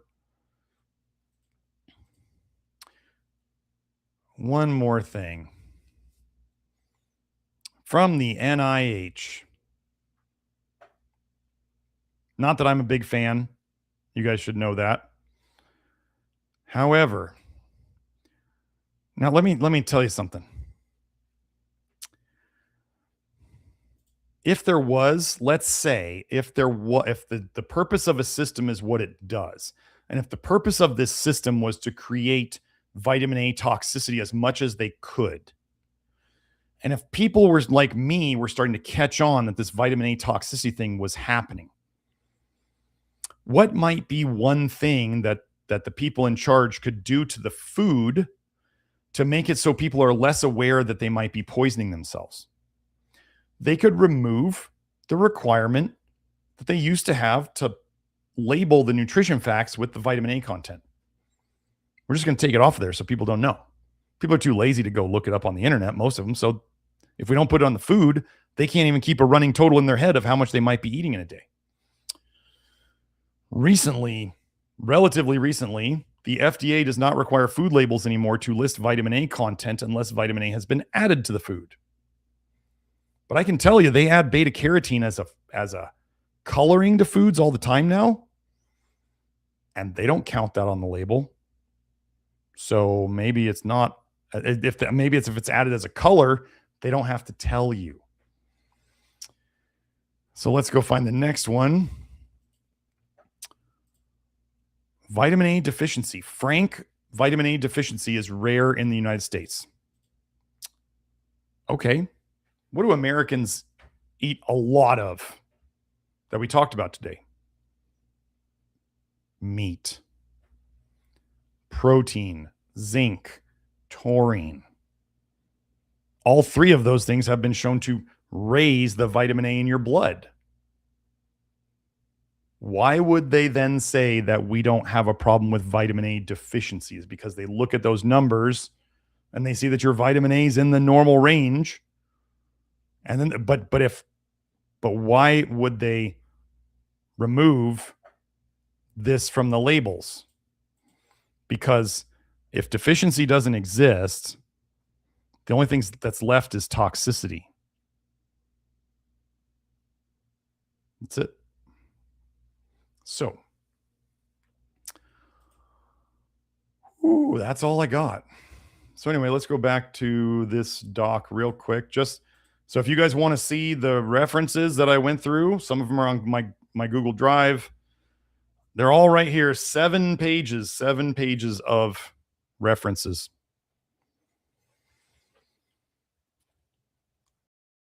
If people want to argue this, that's fine. They'd have to be pretty delusional to just deny all of this. We can put it together and we can benefit. We can help other people with this knowledge. Yeah. So hope you guys had fun in the chat. Joe, unless there's any super chats, y'all, I'm not even checking the chat. I'm already at four-ish hours, close to 4 hours. What, 3 hours and 25 minutes? I'm kind of done. So I'm gonna go through the links now, unless Joe throws a super chat my way. So here we go. No more super chats. Okay. But did I hit that one? I did that one pretty good, right? Oh yeah, I hit the red no one. Yeah, actually here, let me do this. Let me do this real quick.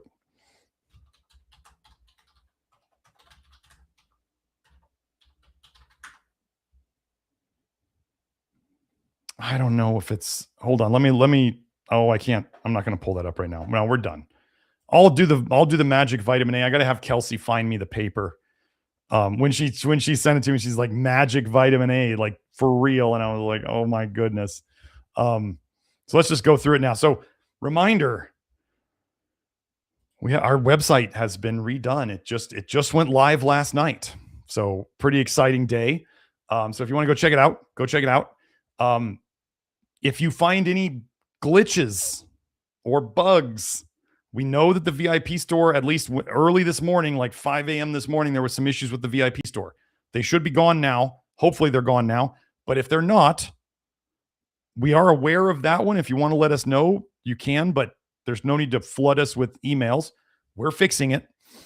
The VIP store, why is that important? Because that's our private password protected store for the Love Your Liver members, where they get discounts on all our stuff. So otherwise, we got our shop, which is the normal store for all our supplements. We got the membership, which is the Love Your Liver program. We got the consultations where you can get hair testing and blood testing and do a consult with Kelsey. If you want to see more testimonials, we got testimonials up the yin yang. And then under the shop, I believe, is where the instructions for the supplements are. I believe that's a drop down under the shop. There they are. There's the product instructions. So I got to fix all my text things for now. So that's where you can find all the instructions that I wrote. So let's move on, Joe. Let's head into the Love Your Liver program. If you want to go directly there, this is where I'm still updating all the stuff in there. I got to update it with all the nickel detox stuff and all of that. I'm right now, I've been working on the database of all my stuff. Like I'm literally making a database of the Love Your Liver program, of the old research forum, of my GLASP highlights. I just added my GLASP highlights to it last night. I'm adding our 7,300 plus research study database to it. I've added that. Like I'm adding all of it so it can all eventually be searched. Now I just got to start getting the transcripts from all of my videos. And then I want to put all of those in there, and it's going to be like the biggest brain dump ever. It's awesome. So anyway, and then I may figure out ways to allow, the Love Your Liver program people to access that. So Joe's showing the GLASP right now. That's GLASP. That's what I use today to highlight all the studies, and it collects all the highlights. So like all of these highlights are going to be put into my little database. Joe's been very proud of me for figuring out how to do all this stuff. Yeah, I did ask Chat GPT for some help on it. Of course I did. I don't know how to do any of this stuff, but it's working. And yeah, so it's pretty exciting. What else do we have on the website? You can find the free email course, the madnessofmodernnutrition.com. I believe we sent it to you in a PDF. And if you want to get our newsletters, I'm going to be working on another newsletter today to announce the newest Inner Circle archive that was put up last night. So we'll send that out. You're probably watching this here on YouTube. There's my YouTube channel. We're growing. It's great. It's awesome. And I get to film some more reels tomorrow too for all of that. Rumble. Oh, so just so you know, on YouTube, sometimes so if you guys were wondering, like last week, sometimes I slip and I say words that are not okay. So I have to take it down. So if you ever didn't get a chance to watch the live stream and you click on the links I put up and it's not there, what that means is I probably said a naughty word or two and I had to take it down, edit it, and put it back up before the Gestapo would give me a warning or a strike. I've been very good about avoiding those for all these years. I actually realized I don't have a strike on my channel. I just have a warning. So you can get 3 strikes in 90 days before you get booted. So I don't even have a strike yet. So I've been doing pretty good. Anyway, if you want to see all the unedited episodes and at episode 198, which is what got me my warning, those are all on Rumble over there. So Rumble's such a weird place, man. Anyway, Twitter. If you're on Twitter, you could find me on Twitter and you can mostly see my threads and my we're posting the reels there too. I'm not active on Twitter, so don't like tag me and expect a response. That is, every time I go there, I'm just like, this place, man. Instagram. If you want to see the reels, that's where the.real nutrition detective. Facebook, the same handle, the.real nutrition detective. TikTok, @nutrition detective. Substack, especially once I start getting the database going and I look at some of my old articles, I'll be posting stuff on Substack. I don't know. I may even try to see what I can do with all the research I put up today to consolidate it and maybe make a Substack article out of it. I don't know. And a blog post and whatever. Okay. In the Love Your Liver program, Beth Martens. She was probably here in the chat, but I think she probably had to go do her, do this. Was this on? I don't remember if she does these today or tomorrow. I think she does them on Wednesday. Anyway, inside the Love Your Liver program, once you're inside the Love Your Liver program, she does once a week. She does a group, small, Zoom, small group, deprogramming your health session. It's free once you're in the Love Your Liver program. Or you can choose to, if you want to work with her privately, and I'll tell you, Kelsey and I did a session with her together yesterday, and I think it was really, really good. I utilize Beth's skills myself. So does Kelsey. So, yeah, so it's there if you want. She does good work if you're into that kind of stuff. Oh, okay. Well, Beth has some news. She has to run, but she wanted to give a heads up that tomorrow will be her last deprogramming your health session in the Love Your Liver program for now. Okay, I just found this out now. So, but recordings will still be available in the House of Free Will for a time. Okay, cool. I don't know why that is, but I'm sure Beth has very good reasons why. So anyway, so that it's there for this week. So if you haven't done it yet, I would jump in. We have the Reviv Mouthguard. This is something that's if you're into the fixing your skull shape. And if you looked at the old video of me, the old vitamin A deficiency doesn't exist video, and you saw my face and my skull shape and all that stuff, and you see me now, part of that is the Reviv. Part of it's I did some mewing. Part of it's the Myo nozzle that I use on my water bottle. If you don't know which water bottle to get, it's on Amazon, PROBTTL. PROBTTL, and the one with the straw. And then you can put the Myo nozzle on it. You got a glass bottle. There's no nickel. Yeah, the straw is plastic. Pick your poison. Okay. But yeah, if you want to get a discount on the Reviv, highly suggested. Sperti lamps, if you live somewhere dreary and you want to get a sun lamp, you don't want to have to do a whole tanning bed and you just don't have sun, Sperti lamps are good. You can get either one of them works, the sun lamp or the vitamin D lamp. They both have UVB and they both have UVA. Oh, this was what Joe was showing earlier, the GLASP. If you want to search the GLASP highlighted abstracts, the extracts of the abstracts. So if you want to go search those, you can just go here and see that's my account, and you can type in the search thing and find the highlights that I did today. You can find the ones from today. As soon as I highlight it, it's in there. And wrapping it all up, I am Dr. Gareth Smith, the nutrition detective. I like to think I made it fairly evident today with, so if you go and you watch the old video of this, it's probably only half the stuff of what I went over today, because I wanted to hammer this home. This was not a video for people's entertainment so much. I mean, I try to make it entertaining, but this was to bash people over the head with how bad this science is on vitamin A. And people will nitpick and they'll okay, that's fine.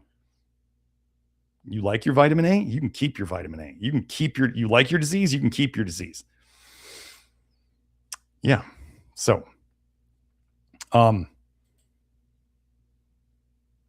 A deficiency doesn't exist, right? With a question mark. We don't want to make too grand of statements, or we might get in trouble with the powers that be. Anyway, Love Your Liver 263. Hope you guys enjoyed it. I will see you all next time. Bye now.